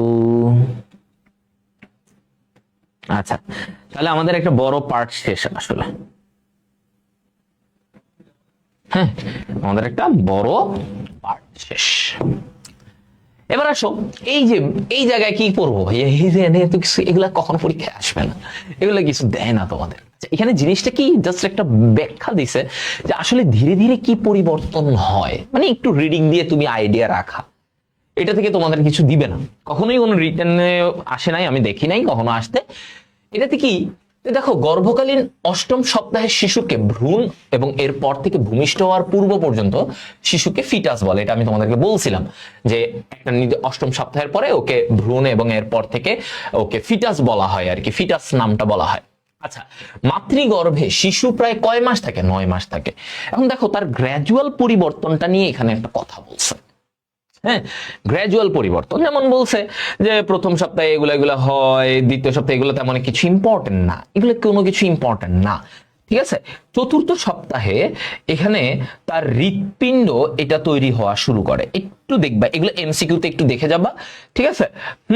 তৃতীয় সপ্তাহে তার মস্তিষ্ক, মেরুদণ্ড এগুলার উৎপত্তি শুরু হয় তৃতীয় সপ্তাহে। চতুর্থ সপ্তাহে হৃৎপিণ্ড, তৃতীয় সপ্তাহে মস্তিষ্ক, চতুর্থ সপ্তাহে হৃৎপিণ্ড। ওকে, তারপরে তোমার হচ্ছে 12তম সপ্তাহে, দেখো এটা মনে রাখবা, তার পেশি, হাড়, হাত পা, আঙ্গুল সহ একটা পরিণত ভ্রূণে পরিণত হয়। কত? 12তম সপ্তাহে এসে সে মোটামুটি তার হাত পা এগুলো আস্তে আস্তে তৈরি হয়ে যায়, ঠিক আছে, হাত পা তৈরি হয়ে যায়। আচ্ছা, তারপরে এখানে দেখো ও যখন 20তম সপ্তাহে যাবে ওর লোম টোম তৈরি হবে। তারপরে 24তমতে গেলে চোখের পাতা, এগুলো তোমাদের লাগবে না যে কখন কোনটা, এগুলো তোমাদের কয়েকটা জিনিস খালি এমসিকিউ এর জন্য দেখে যাবা। যেমন এটা লাগবে না 28তম সপ্তাহে বা না, ওকে, এই যে 28তম সপ্তাহে দেখো সে স্পর্শ এগুলো অনুভব করে এবং প্রথম মূত্র ত্যাগ করে, মানে তার মূত্র ত্যাগ করার ক্ষমতাটা 28তম সপ্তাহে চলে আসে। 30তম সপ্তাহে সে মাথাটা নিচের দিকে চলে আসে, কারণ বাচ্চা যখন ডেলিভারি হয় মাথাটা কিন্তু নিচের দিকে থাকে, এটা হচ্ছে নর্মাল ব্যাপার, ঠিক আছে। মাথাটা কোন দিকে থাকবে? নিচের দিকে, এটা নর্মাল ডেলিভারি। যদি এমন হয় যে ভাই মাথা নিচে নেই, তার পাটা নিচে, তাহলে ঝামেলা আছে, তাহলে এটা ঝামেলা, এটাকে বলা হয় ম্যাল প্রেজেন্টেশন, ঠিক আছে। তো এই জন্য তার মানে তার মাথাটা নিচের দিকে চলে আসবে। ওকে, মাথাটা নিচের দিকে 30তম সপ্তাহে চলে আসবে এবং 38তম সপ্তাহে ইউজুয়ালি যেটা হয় 38তম সপ্তাহে ডেলিভারি হয়, ঠিক আছে। তাহলে একজন গর্ভবতী নারীর কততম সপ্তাহে ডেলিভারি হয়? 38তম সপ্তাহে তার ডেলিভারিটা হবে। ওকে, আচ্ছা, এবার আসো ডেলিভারি। এখন তখন তার ডেলিভারির ব্যাপারটা কি দেখো, এই যে জরায়ুতে ফিটাস প্রায় 38 সপ্তাহ অবস্থান করে, এই সময়কালটাকে গর্ভধারণ কাল বলে। ওকে, প্রেগন্যান্সি পিরিয়ড বা জেস্টেশনাল পিরিয়ড বলে।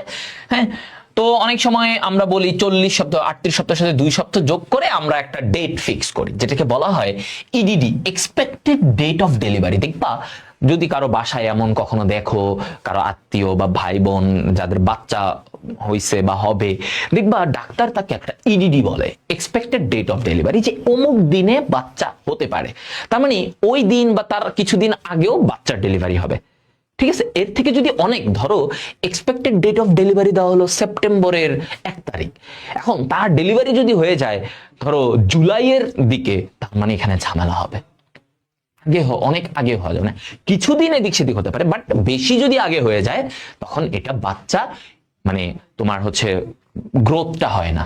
হ্যাঁ, এটাকে বলা হয় গ্রোথ রিটার্ডেশন, মানে বাচ্চা ছোট হবে, ঠিকঠাক ভাবে সে হবে না, এই ঝামেলাটা হয়, ঠিক আছে। ওকে,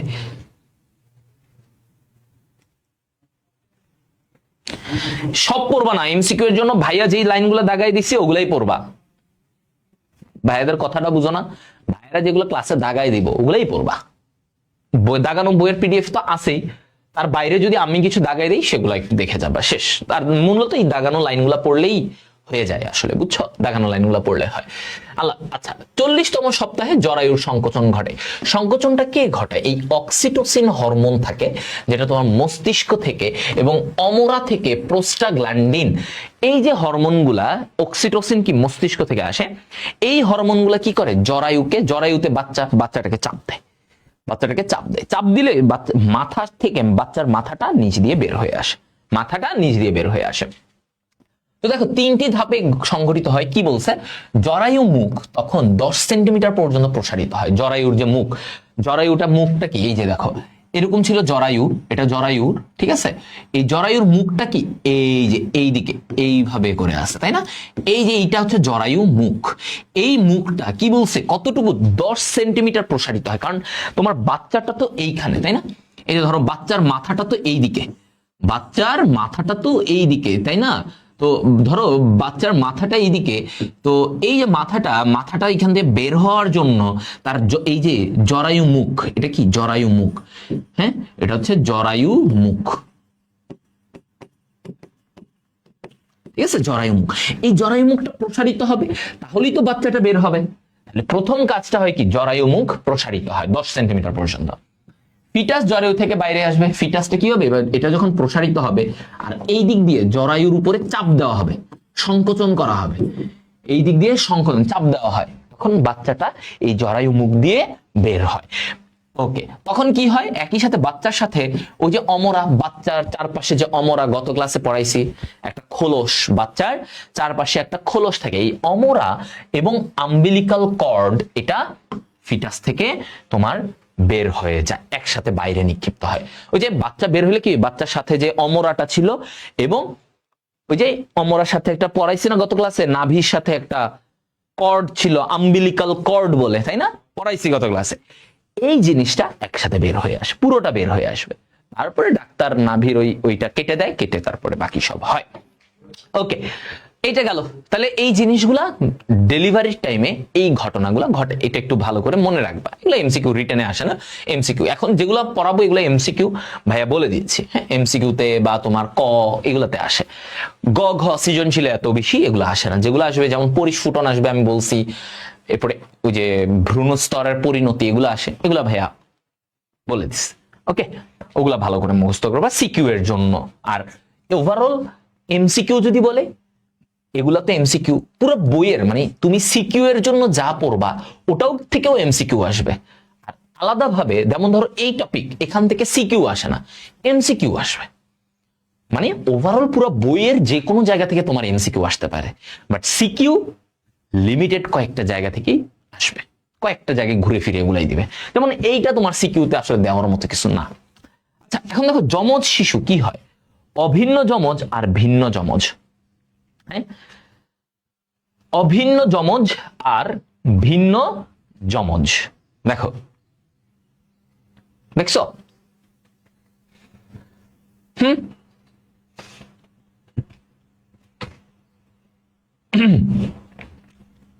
এগুলা কখনো দেখছো অভিন্ন যমজ? আচ্ছা, আমি তোমাদেরকে একটু জিনিসটা বুঝাই।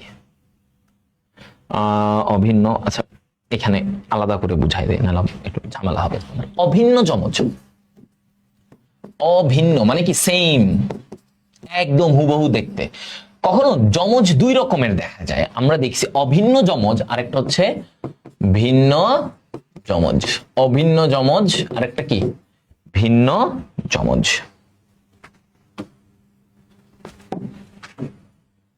ঠিক আছে, অভিন্ন যমজ আর কি ভিন্ন যমজ।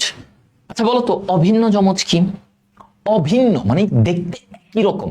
তুমি দেখছো কখনো যমজ এমনও হয়েছে যে হুবহু দেখতে দুজনই সেম, আবার এমনও যমজ বাচ্চা একসাথে দুইটা শিশু জন্ম নিছে যেখানে দুজনের মধ্যে কোনো মিল নাই চেহারার।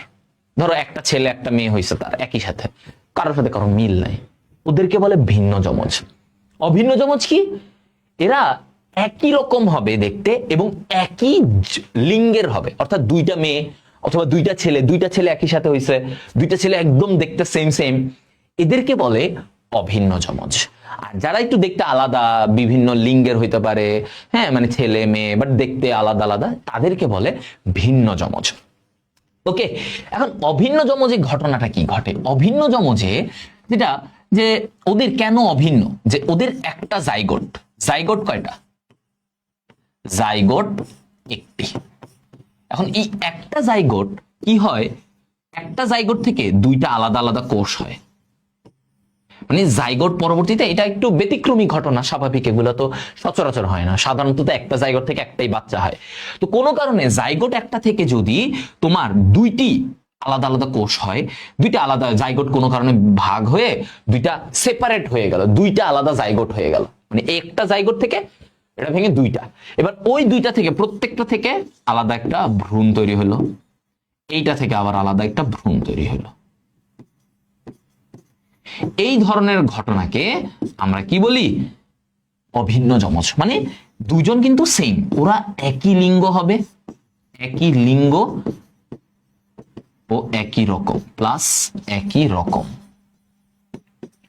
একই লিঙ্গ প্লাস একই রকম। এটা হচ্ছে অভিন্ন যমজ। এটা কি? অভিন্ন যমজ। ভিন্ন যমজে কি? ভিন্ন যমজে হচ্ছে ভাইয়া দুইটা ডিম্বাণু। কয়টা? দুইটা ডিম্বাণু, দুইটি ডিম্বাণু আলাদা।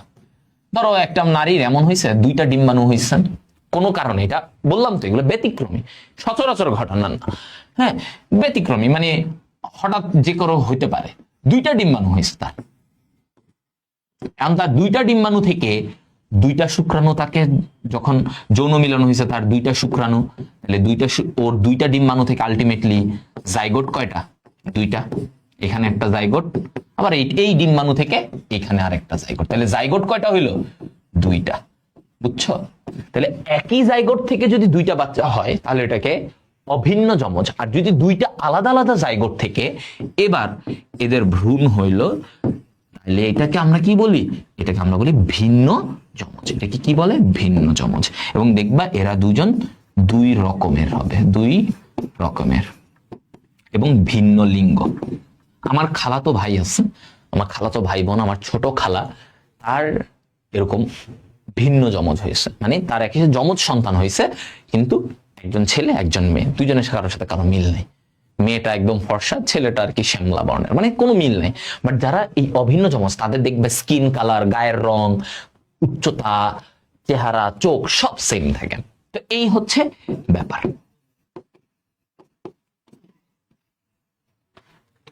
ওকে, সবাই যমজের ব্যাপারটা বুঝছো? বলেন, যমজের ব্যাপারটা বুঝছেন আপনারা?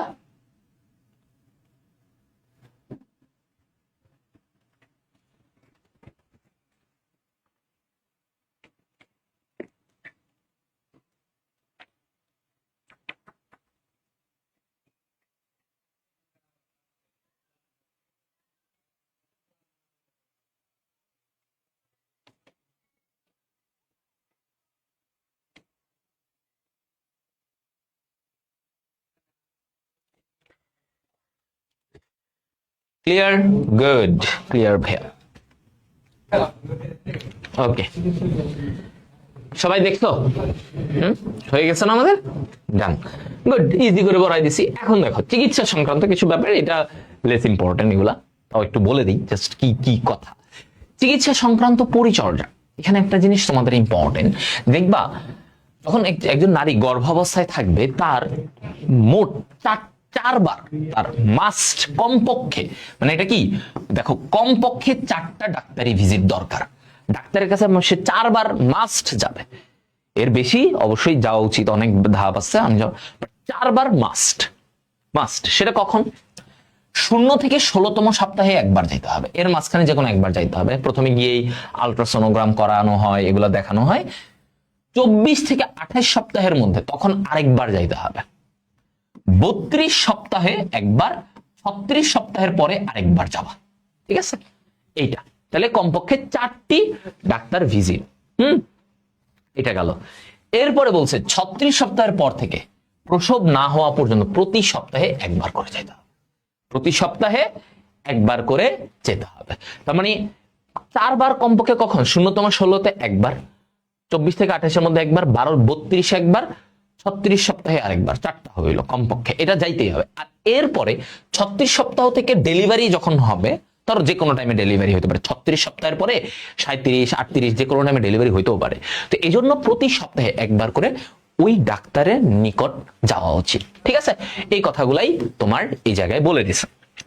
ওকে, হ্যাঁ, এটা এটা মাথায় থাকবে।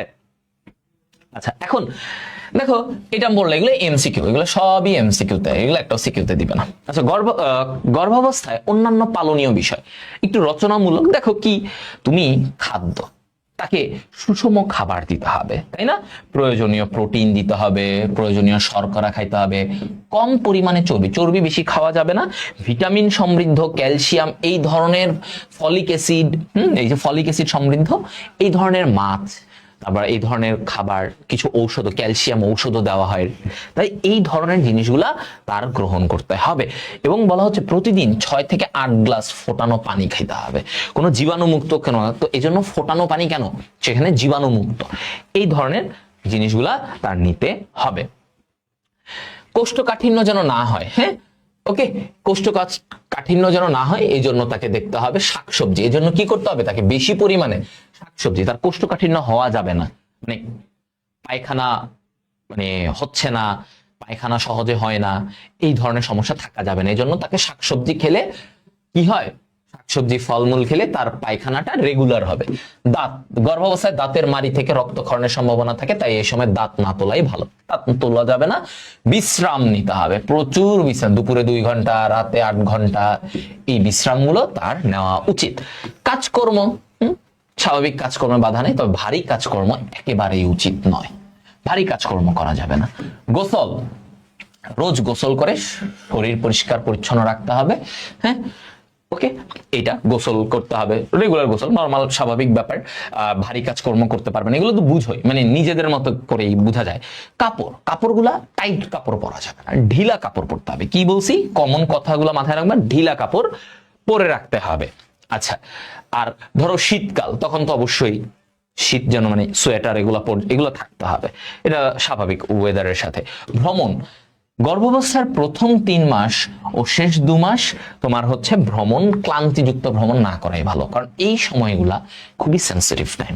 প্রথম 3 মাস, শেষের 2 মাস, হ্যাঁ, এগুলো খুবই সেন্সিটিভ টাইম। এই টাইমে তুমি এমন জার্নি করতেছো, ঝাঁকুনি হইতে পারে, হ্যাঁ, অনেক মুভমেন্ট হইতে পারে, এইসবে না যাওয়াই ভালো। ধূমপান, মদপান থেকে বিরত থাকতে হবে।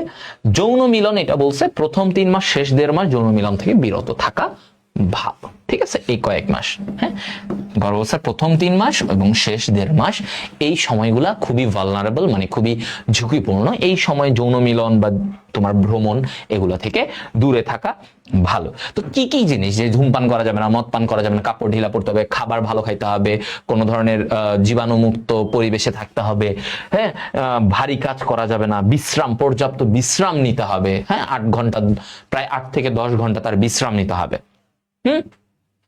ওকে, হ্যাঁ, তো এই জিনিসগুলা তোমার রাখতে হবে। তাহলে একটা গর্ভবতী নারীর যা যা লাগবে তুমি এটা এমনিই বুঝো, তাই না? তো এইটা মুখস্থ করার কিছু, এগুলো হচ্ছে মানে ধারণা, মানে অনুধাবন করবা যে তার কি লাগবে, এগুলোই তো লাগে একটা গর্ভবতী নারীর, রাইট? ওকে, এখন যে জিনিসটা, এই যে দেখো, এগুলা গর্ভ নিরোধক পদ্ধতি। আমাদের গর্ভর হিসেব নিকাশ আমরা পড়ছি, গর্ভ নিরোধক মানে, নিরোধক মানে কি, বাধা, যেন সে যেন গর্ভবস্থ না হয়। এখন দেখো, আমি তোমাদেরকে যা বলবো এগুলো কিন্তু প্র্যাকটিক্যাল লাইফ, এগুলো তোমরা অন্যভাবে কেউই নিবা না, এগুলো সবই জানার জন্য শিখতে হবে, তাই জানতে হবে। ঠিক আছে, বললাম তো বায়োলজি একে আমাদের জানতে হবে, কিছু ব্যাপার প্র্যাকটিক্যাল লাইফের জন্য আমাদের জানা উচিত, জীবনের জন্য জানা উচিত, এইচএসসি তে A+ পাওয়ার জন্য জানা উচিত। তো এই A+ এর জন্য যা যা লাগবে পড়াইছে। এখন কিছু জিনিস তোমাদের রিয়েল লাইফে এগুলো বুঝতে হয় যে কি। ধরো গর্ভ নিরোধক পদ্ধতি কি, তোমাদের ছোটবেলায় আমাদের মনে হয় এগুলা সুন্দরভাবে আমাদেরকে জ্ঞানটা আমাদেরকে দেয় নাই। অনেক সময় টিচাররা হয়তো একটু লজ্জা বোধ করছে, মনে করছে এদেরকে এগুলো না শিখায়, আমাদেরকে শিখায় নাই এত মানে বিস্তারিত, বিশ্বাস করো। তো যেটা বলছো গর্ভ নিরোধক পদ্ধতি হচ্ছে যে তুমি বাচ্চা যেন, এখন দেখো মানে তুমি প্রতি মাসে একটা নারীর ডিম্বাণু হয়, তুমি যৌন মিলন হইল, যৌন মিলন হবে স্বাভাবিক, পুরুষ তার স্বামী স্ত্রীর মধ্যে যৌন মিলন হবে। কারণ প্রতিবারই তো তার কি বেবি নিতে হবে, তাহলে তো বছরে মানুষ একটা একটা করে বেবি নিত, এখন মডার্ন যে এই যে মানুষ কম বেবি না, আগেকার সময় আমাদের ধরো দাদাদের আমলে কি হয়েছে, এক একজনের 6-7টা করে বেবি রাখতো, তো তখন হয়তো এত পদ্ধতিগুলা ছিল না। এখন কি তুমি এমন পদ্ধতি নিতে পারবা যে তুমি যৌন মিলন করবা কিন্তু তোমার গর্ভাবস্থা হবে না, মানে নিষেক হবে না, হ্যাঁ নিষেক হবে না। তো এমন পদ্ধতিগুলা, তো এটাকে বলে আমরা গর্ভ নিরোধক পদ্ধতি, বা ইংরেজিতে বলে কন্ট্রাসেপশন। এটার দুইটা পদ্ধতি আছে, একটা হচ্ছে অস্থায়ী আর একটা হচ্ছে স্থায়ী পদ্ধতি। দেখো অস্থায়ীটাই বেশি ব্যবহৃত হয়, অস্থায়ীটা আমাদের দেশেও বেশি, যে এমন একটা পদ্ধতি যে তুমি ইনস্ট্যান্ট ব্যবহার করবা, তোমার এটা ব্যবহারের ফল, এটা ব্যবহার করে যদি যৌন মিলন হয় তোমার বাচ্চা হওয়ার সম্ভাবনা কম, একদমই নাই, ঠিক আছে, একদমই নাই। তো এটা হচ্ছে অস্থায়ী পদ্ধতি। আর স্থায়ী পদ্ধতি হচ্ছে একবার এটা নিয়ে গেলে তুমি যখনই যে কোনো সময় যৌন মিলন করো তোমার বেবি হবে না, গর্ভাবস্থা হবে না। তো অস্থায়ী পদ্ধতি কারা নেয়? সাধারণত বাংলাদেশে স্থায়ী পদ্ধতি খুব একটা চলে না, চলে এটা জোর করে দেওয়া হয় স্থায়ী পদ্ধতি, যারা গ্রামে গঞ্জে ইচ্ছা মতো বাচ্চা নিতেই থাকে না, অনেকে হয়তো জ্ঞানের অভাব থাকে, তারা ইচ্ছা মতো বাচ্চা নিতেই থাকে, পদ্ধতি গর্ভনিরোধক পদ্ধতি ব্যবহার করে না। তাদের জন্য কি হয়, গ্রামে দেখা যায় যে তাদেরকে স্থায়ী পদ্ধতি করে দেয়, এরা যেন আর যৌন মিলন করলে বাচ্চা না হয়। কারণ এরা দেখা যায় যে মানে ধরো সংসার চলে না, 5-6টা বাচ্চা নিয়ে বসে আছে। ওকে, তো এখন জনসংখ্যা তো আমার কন্ট্রোলে রাখতে হবে, খালি বাচ্চা নিলেই তো হবে না, তাই না? তো অস্থায়ী পদ্ধতি যেমন কি কি, শারীরিক একটা পদ্ধতি আছে, যে শারীরিক পদ্ধতি কি কি, নিরাপদ সময় নির্বাচন। হ্যাঁ, নিরাপদ সময় মানে কি, আমি বাছাই করবেন নারীদের, যে বলা হয় যে রজচক্রের প্রথম ও শেষ সপ্তাহের দিনগুলা নিরাপদ, ওই সময়ে ডিম্বাণু থাকে না। তো ওই সময় যদি যৌন মিলন হয় তার কি নিষেক হবে? শুক্রাণু কি ডিম্বাণুকে পাবে না। সো এই যে প্রথম আর শেষ সপ্তাহে ওই সময়টায় ডিম্বাণু থাকে না। ডিম্বাণু যেমন প্রথম সপ্তাহে তো ডিম্বাণু তৈরি হয় না, রজচক্রের প্রথম সপ্তাহে, আর শেষ সপ্তাহের দিকে ডিম্বাণুটা নষ্ট হয়ে যায়। তো এই প্রথম আর শেষ এই দিনগুলোতে তোমার যৌন মিলন করা নিরাপদ। শিশ্ন বহিষ্ণকরণ, এটার মানিতে কি বলছে শারীরিক পদ্ধতিতে, যে তুমি নিরাপদ সময় দেখলা, শিশ্ন বহিষ্ণকরণ, যে যৌন মিলন করার পরে যখন পুরুষ তার শুক্রাণুটা বের করার আগ মুহূর্তে সে তার পেনিসটা বের করে বাইরে ফেলবে, শুক্রাণুটাকে বাইরে ফেলবে, এটাকে বলে বহিষ্করণ, মানে বাইরে ফেলবে, ভিতরে নারীর জননাঙ্গের ভিতরে না দিয়ে বাইরে ফেলবে, এটাকে বলে শিশ্ন বহিষ্করণ। ওকে, শিশ্ন বহিষ্করণ, ওকে, মানে বাইরে বের করে সে ফেলে দেবে, তাহলে শুক্রাণুটা ভিতরে পড়লো না। ওকে, তাহলে এইগুলা হচ্ছে পয়েন্ট, আমি পয়েন্টগুলো বুঝাই দিচ্ছি, কারণ এগুলো থেকে রিটেন আসবে না, বাট তোমাদের পয়েন্টগুলো বোঝা উচিত। আচ্ছা, তাহলে এটা হলো শারীরিক পদ্ধতি। এখন হচ্ছে রাসায়নিক কিছু পদ্ধতি থাকে যেগুলা পুরুষ এবং নারীরা ব্যবহার করে। দেখো, যেমন রাসায়নিক পদ্ধতির কি কিছু, ওই যে তোমার জেলি থাকে, ক্রিম থাকে, হ্যাঁ, এগুলা হচ্ছে যে তোমার হচ্ছে যে ওই নারীরা ব্যবহার করে। তো এটা কি হয়, নারীরা যদি এই জেলিটা তাদের যোনি পথে ব্যবহার করে, তখন যৌন মিলনের পরে ওই শুক্রাণু যদি ভিতরে পড়ে, ওই শুক্রাণুটাকে এই জেলিগুলো নষ্ট করে ফেলে। এই যে বিভিন্ন জেলি ক্রিম এগুলো ব্যবহার করে, এগুলো ব্যবহার করলে কি হয়, এগুলো শুক্রাণুটাকে মেরে ফেলে। তো এটা হলো রাসায়নিক পদ্ধতি, এটা খুব একটা ব্যবহৃত হয় না বাংলাদেশের পার্সপেক্টিভে। বাংলাদেশে মানুষ এইটা ব্যবহার করে অনেক, শারীরিক পদ্ধতিটা অনেকে মাথায় রাখে যে এভাবে করবে। আরেকটা হচ্ছে যান্ত্রিক পদ্ধতি। যান্ত্রিক কি, মানে তুমি একটা ব্যারিয়ার, একটা বাধা দিবা, যেটা কন্ডম পরে। হ্যাঁ, কন্ডম কারা পরে? পুরুষরা কন্ডম পরে। কন্ডম অনেকে জানে না আসলে, হ্যাঁ, তোমাদের বয়সে অনেকেই এগুলো জানবে না, 11-12 ইন্টারে পড়ো, সবাই সব জানবে, এগুলো স্বাভাবিক না। তো কন্ডম কারা পরে? একবার একজন বলছিল যে একটা মেয়ে বলছে, ভাই কন্ডম কি মেয়েরা পড়তে পারে কিনা? এটা হাসার কোনো কিছু না, এটা নিয়ে আমি হাসি করি না, কারণ সে এটা ওই সময় জানতেই পারে। কন্ডম হচ্ছে পুরুষরা পড়বে। কারে? পুরুষরা পড়বে। পুরুষদের যে পেনিস আমি তোমাদেরকে শিখাইছিলাম, তাই না, পেনিস এরকম, হ্যাঁ, এরকম একটা অংশ, পেনিস এভাবে আমি পড়াইছিলাম তোমাদের, রাইট? পেনিস, এই পেনিসের যে কভারিং এ তোমার এরকম কন্ডমটা, এই যে একটা কন্ডম, মানে এটা রাবারের মতো, এই কন্ডমটাকে এইভাবে তার আবৃত করে রাখে। তো এই অবস্থায়, কন্ডম পরিহিত অবস্থায় যদি তার যৌন মিলন হয়, তখন তোমার এখানে কি হবে, এই যে পেনিস থেকে শুক্রাণু বের হইলে এই শুক্রাণুটা এই কন্ডমের ভিতরেই থাকবে, এটা নারীর দেহে ঢুকতে পারবে না। বুঝতে পারছো?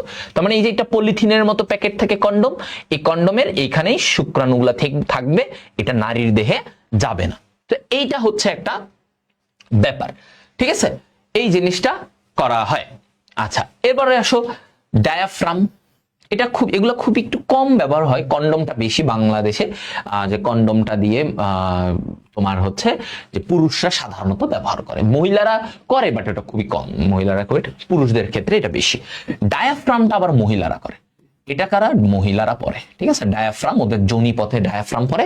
তো এটা দিয়ে যৌন মিলন হওয়ার পরে, যৌন মিলন হলেও মানে শুক্রাণুটা আর কি তোমার ভিতরে ঢুকতে পারে না, শুক্রাণুটা ভিতরে ঢুকে না। ডায়াফ্রাম এটা একটা পর্দার মতো আর কি, নারীরা পরে, এটা মহিলারা পরে। ওকে, আচ্ছা, স্পঞ্জ এটাও মহিলারা পরে। এটাও কারা পরে? মহিলারা তাদের যোনিতে স্পঞ্জের মতো একটা জিনিস রাখে এবং এটার মাধ্যমে তার যৌন মিলন হইলেও তার এটা প্রতিরক্ষা, মানে শুক্রাণুটাকে ভিতরে ঢুকতে দিবে না। স্পঞ্জ, ডায়াফ্রাম এগুলো মহিলারা পরে সাধারণত। হ্যাঁ, আর কন্ডমটা পরে কারা? পুরুষরা। কন্ডমটা কারা পরে? পুরুষরা পরে। ওকে, এরকম এগুলা পরে তারা শুক্রাণুটাকে ভিতর থেকে ঢুকতে দেয় না। ওকে, অন্তর্জরায়ু গর্ভনিরোধক ব্যবস্থা। অন্তর্জরায়ু মানে ভিতরের দিকে কিছু ডিভাইস, কিছু যন্ত্র দেয় অন্তর্নিরোধক, এটাকে বলে ইন্ট্রাইউটেরাইন কন্ট্রাসেপটিভ ডিভাইস, আইইউসিডি। এটা কি? জরায়ুর ভিতরে একটা ডিভাইস দিয়ে দেয়। এই ডিভাইসের জন্য তোমার কি হয় না, আর এই যে মানে আইইউসিডি এটা যদি ভিতরে থাকে তখন যৌন মিলন হলেও তার শুক্রাণুটাকে এটা নষ্ট করে দেয়, ঠিক আছে? সো এই ধরনের ডিভাইস, এটা একটা অনেকদিন এটা থাকলে এটা বসাই দিলে তার যখন যৌন মিলন হোক এটা তোমার হচ্ছে যে শুক্রাণুকে নিষেধ করতে দিবে না। এটা হচ্ছে আইইউসিডি, ঠিক আছে? এটা কিছু জায়গায় বাংলাদেশে ব্যবহার করে, আইইউসিডি পরানো হয়, হ্যাঁ, একটা ডিভাইসের মতো এটা রাখে, ঠিক আছে? তখন তার নিরাপদ, তার গর্ভাবস্থা হয় না। ওকে, এরপরে শারীরবৃত্তীয় কিছু পদ্ধতি থাকে, যেমন অনেক সময় হয় কি যে কিছু ইয়েরা নেয়। আচ্ছা, ভাইয়ের একটা কল আসছে, দাঁড়াও একটা সেকেন্ড, আমি একটু বলি। হ্যালো হ্যালো হ্যালো, আসসালামু আলাইকুম। জি জি জি জি জি জি আসসালামু আলাইকুম। জি জি, আলহামদুলিল্লাহ আছে।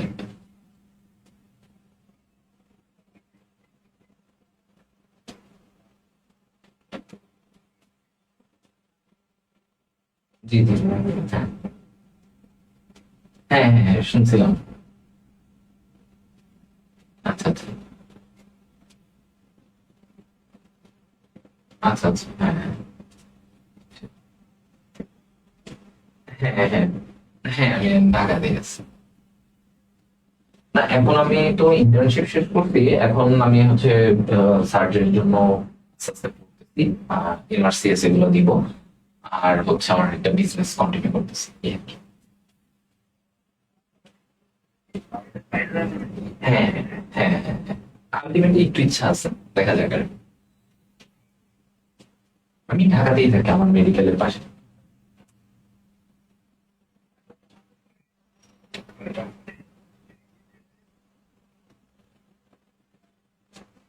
হ্যাঁ হ্যাঁ, রুমি স্যার। হ্যাঁ হ্যাঁ, স্যার তো আমাদেরই ভাই, আমরা ইন্টার্নশিপ করছি স্যার।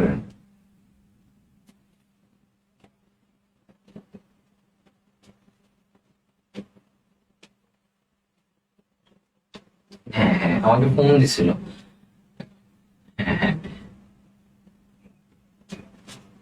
না আমি বলছি যে আমার ওই এক দুই দিন একটু ব্যস্ততা ছিল, তো আমি বলছি যে আমি ইনশাল্লাহ কালকে যথাসাধ্য চেষ্টা করব যে আমি যাব, আমি নিজে গিয়ে যাব। কারণ আসলে ওনারা তো সবটা বলতেও পারে না, স্বাভাবিক ওনাদের থেকে। হ্যাঁ হ্যাঁ হ্যাঁ, আমি লাস্ট দেখলাম ওনারা আমার রিপোর্ট পাঠাইছে GCS 7 ছিল। তো এখন এই আর কি। হ্যাঁ হ্যাঁ, হ্যাঁ, এর জন্যই মানে এরপরে কি হয়েছে এখন ওরা তো আর সব বলতে পারে না, স্যাচুরেশন কত, এগুলো এগুলো কিছুই মানে এভাবে আমি ভাবছি যে পরে আমি দেখে আসবো, তারপর যদি এখান থেকে, ওইখানে তো আইসিইউর কনসালটেন্ট আছেন স্যার, তো উনি উনি হয়তো দেখবে, তারপরেও যদি কোনো ইমার্জেন্সি হয় কল দিতে, আর আমি গিয়ে দেখলে বুঝবো আর কি বাকিটা। না, ঢাকা মেডিকেল না, ওইখানে কনসালটেন্ট আর কি, ওই যে হাসপাতাল। হ্যাঁ হ্যাঁ, আমাকে বলছে, আমি ওই হাসপাতাল আসলে কোনোদিন আমি ধানমন্ডির দিকে এত বছর আছে আমি দেখি নাই, হয়তো কোনাকানে ওই দিকে আছে। হ্যাঁ হ্যাঁ, আমি ওই হাসপাতাল।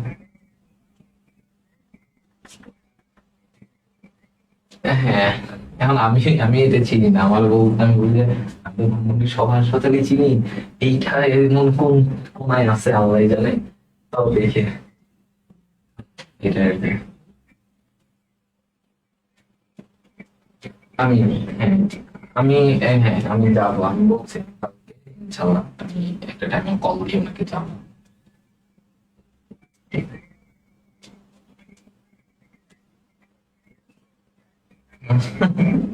আমি বলছি এখন, হ্যাঁ আমি বলছি যে আমি আমার বন্ধুকেও বলছি, বলছি যে আমি ঢাকা মেডিকেলে আমরা তো ইন্টার্নশিপ করছি, আমরা দিনে মানে আমাদের কাছে মানুষ কান্নাকাটি করতো, আমরা অসহায় হয়েও আমরা পারতাম না দিতে, এবং অনেক সময় আমরা নিজেরা আত্মীয়দেরও পারি নাই যে।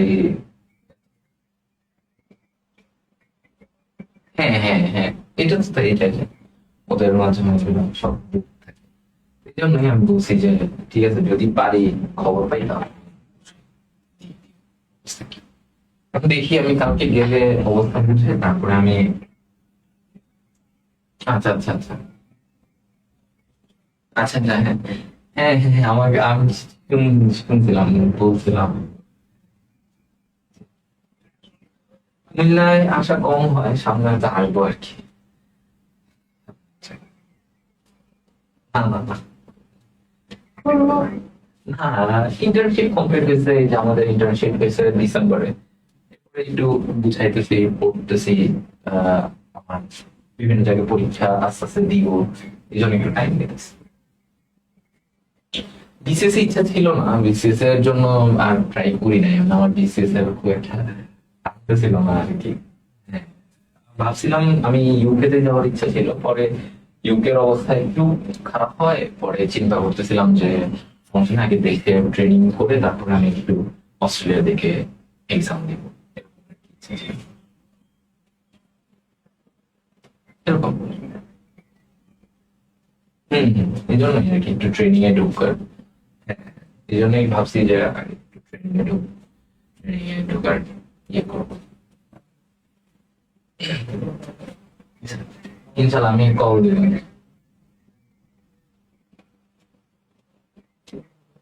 আচ্ছা আচ্ছা আচ্ছা, জানেন, আমি অবশ্যই, ঠিক আছে, আচ্ছা তো সরি।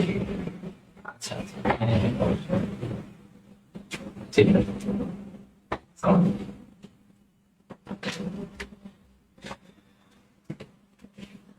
ওকে, সরি সরি, একটু কল আসছিল। না তোমাদের আসলে এটা যে আমি তোমাদের না ইয়ে করে পড়াইতে পারতেছি না, কোন রকমে পড়াইতে পারতেছি, কোনো রকমে পড়ানো ঠিক না, তাই না? কোন রকমে পড়ানো ঠিক না। আচ্ছা, আমি গর্ভনিরোধকের এই ব্যাপারটুকু পর্যন্ত পড়াই আমি আজকের পর্যন্ত অফ রাখবো, মানে এটার একটা পর্ব লাগবে আসলে, নাইলে হচ্ছে না। তোমাদেরকে কোন রকমে পড়াই আমি মনের শান্তি পাবো না, আমার রাতে ঘুমোবে না। হ্যাঁ, একটা পর্ব ভাইয়া কষ্ট করে পড়াই দিব না, ওকে, পড়াই দিব না, পর্ব পড়বো, নাইলে তোমাদের রেকর্ড করে আমি দিয়ে দিব, সমস্যা নেই। জন্ম নিয়ন্ত্রণ বড়ি, হ্যাঁ, জন্ম নিয়ন্ত্রণ বড়িটা এই যে দেখবা অনেকে খায়, এটাতে বড়িটাতে মূলত কি থাকে, এস্ট্রোজেন আর প্রোজেস্টেরনের মিশ্রণ থাকে। এই বড়িটা খাইলে কি হবে, তোমার হচ্ছে মানে বাধা দিবে, ঠিক আছে, বাধা দিবে, এই যে এস্ট্রোজেন প্রোজেস্টেরন মিশ্রণে তৈরি এটা, ওকে, জন্ম নিয়ন্ত্রণ বাধা দিবে, এস্ট্রোজেন প্রোজেস্টেরন নিয়ে জন্ম নিয়ন্ত্রণ pill, oral contraceptive pill, oral contraceptive pill বলে এটাকে, জন্ম নিয়ন্ত্রণ বড়ি। ওকে, এটা এই বড়িটা কি করে, তোমার সাধারণত হাইপোথ্যালামাসের উপর কাজ করে, ডিম্বপাতে বাধা দেয়।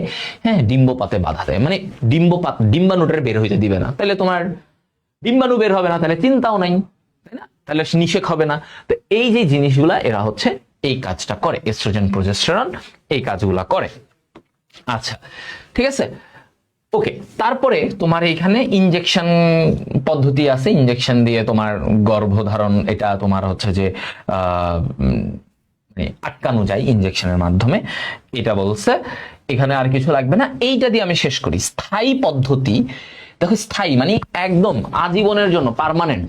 এসব অস্থায়ী টস্থায়ী পিল, ওই বড়ি খাওয়া, এই কন্ডোম বা অন্যান্য পদ্ধতি, এগুলা না, একদম আজীবনের জন্য এমন একটা পদ্ধতি যে আর তার যতই সে যৌন মিলন হোক তাদের বাচ্চা হবে না। যেমন ভ্যাসেকটমি, এটা পুরুষদের জন্য। এটা কাদের? পুরুষ। ভ্যাসেকটমিতে কি করে দেখো, এই যে দেখো ছবিটা দেখলে বুঝবা। এই যে ভ্যাসেকটমি, এই যে ভাস ডিফারেন্স পড়াইছিলাম না তোমাদের, শুক্রাশয় থেকে একটা নালী এদিক দিয়ে আসে, এটা কি বলে? ভাস ডিফারেন্স বা শুক্র নালী। এটারে কেটে দেয়। একটমি মানে কি জানো? এই যে একটমি, একটমি শব্দের অর্থ হচ্ছে কেটে ফেলা, কেটে ফেলা, ঠিক আছে? একটমি শব্দের অর্থ কি? কেটে ফেলা।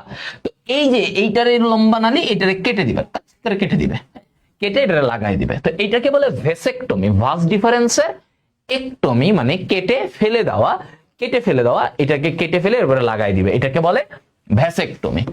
টিউবেকটমি বা লাইগেশন, টিউবেকটমি বা লাইগেশন, এটা কি দেখো, টিউব, ফেলোপিয়ান টিউব, এই যে টিউব, এই টিউবটারে একদম তোমার কেটে, ফেলোপিয়ান ডিম্বনালী, এটারে কেটে একদম এখানে আটকায় দেওয়া। ফেলোপিয়ান টিউবের এটা কেটে এরকম এখানে আটকায় দেওয়া, এইটাকে বলে কি? এটাকে বলে টিউবেকটমি। বুঝছো? এই যে ডিম্বনালী, এটারে কেটে যদি এখান দিয়ে বেঁধে দেয়, তাহলে আর ডিম্বাণু আসতে পারবে? পারবে না। তাহলে এই যে এইটা হচ্ছে নারীদের ক্ষেত্রে টিউবেকটমি, টিউবটারে কেটে কেটে আটকায় দিবে, শেষ। এখান দিয়ে ডিম্বাণু আর আসবে না। আর ভ্যাসেকটমি হচ্ছে ছেলেদের শুক্রনালী, যেটা দিয়ে শুক্রাণুটা আসে, এটারে কেটে লাগাই দিবে, তাহলে এটাকে বলে ভ্যাসেকটমি। ভ্যাস মানে ভাস ডিফারেন্স, ইংরেজিতে যেটা বলে ভাস ডিফারেন্স। এই যে শুক্রনালীর ইংরেজি কি? Vas deferens. এই ভাসকে কেটে দিলে এটাকে বলে ভ্যাসেকটমি। আর টিউবেকটমি বা লাইগেশন বলে টিউবেক, টিউব, ফেলোপিয়ান টিউব, এটারে কি বলে? এই যে ডিম্বনালীরে কি বলে ইংরেজিতে? Fallopian tube. এই টিউব রে কেটে দিছো, কেটে লাগাই দিছো, এটার বলে টিউবেকটমি। তাহলে এটা নারীদের। টিউবেকটমি কাদের? মহিলাদের জন্য, যে ওর আর ডিম্বাণু হবে না। এগুলো উন্নত দেশে করে, বাংলাদেশেও ইদানিং পুরুষদের ভেসেকটমি করে। গ্রামের অনেক পুরুষ তো আছে, ওই যে একটার পর একটা বাচ্চা নিতে থাকবে, হ্যাঁ, এই জন্য ওদেরকে কি করা হইতো? ভেসেকটমি করে দিত, যে এবার তুমি যৌন মিলন করো, তোমার বাচ্চা আর হবে না। কারণ ও তো অলরেডি 4-5টা বাচ্চা নিছে, ওর টার্গেট হচ্ছে পুরা একটা ফুটবল টিম বানানো, তাইলে তো হবে না, তাই না? ফুটবল টিম বানাইলে হবে? হবে না। তো এই জন্য হচ্ছে এটা। ওকে, বুঝছো সবাই? এতটুকু। তাহলে আমরা আজকে এতটুকুই থাকুক ভাই, আর একটা পর্ব নেওয়া লাগবে আসলে, এটা দিয়ে হবে না, কারণ তোমাদের ভালোভাবে পড়ানো যাবে না। অলরেডি ক্লাসের প্রায় অনেকক্ষণ হয়ে গেছে, 1.5 ঘন্টার উপরে হয়ে গেছে। আচ্ছা, কুটি দেন, কিউট দেন। ওকে ভাইয়া, কিউট সবার জন্য আজকের মতো কিউট। ওকে, তোমাদের ক্লাস কেমন লাগছে বলো? আমি আরেকটা পর্বই নিব, যাও। কালকে বা আমি একটা ডেট দিয়ে আমি তোমাদের নিয়ে নিব, ছোট্ট হবে পর্বটা, তাও 1 ঘন্টার হয়তো কাছাকাছি লাগবে, বাট নিয়ে নিব যেন, বাট তোমরা অ্যাটলিস্ট ভালোভাবে শিখো। কেমন লাগছে? ওকে,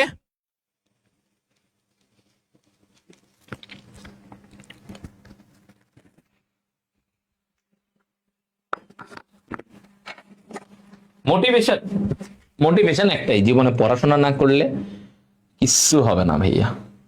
মেয়েদের জন্য ভালো বিয়ে হবে না, ছেলেদের জন্য ভালো বিয়ে হবে না, দুইজনের জন্যই বিয়ে ভালো হবে না। ঠিক আছে, বিয়ে ভালো হইতে হলে পড়াশোনা।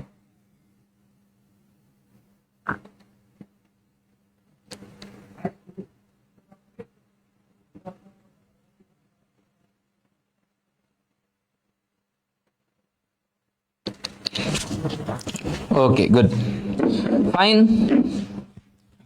তাহলে ইনশাল্লাহ পর্ব 7 দেখা হবে। আল্লাহ হাফেজ, টাটা।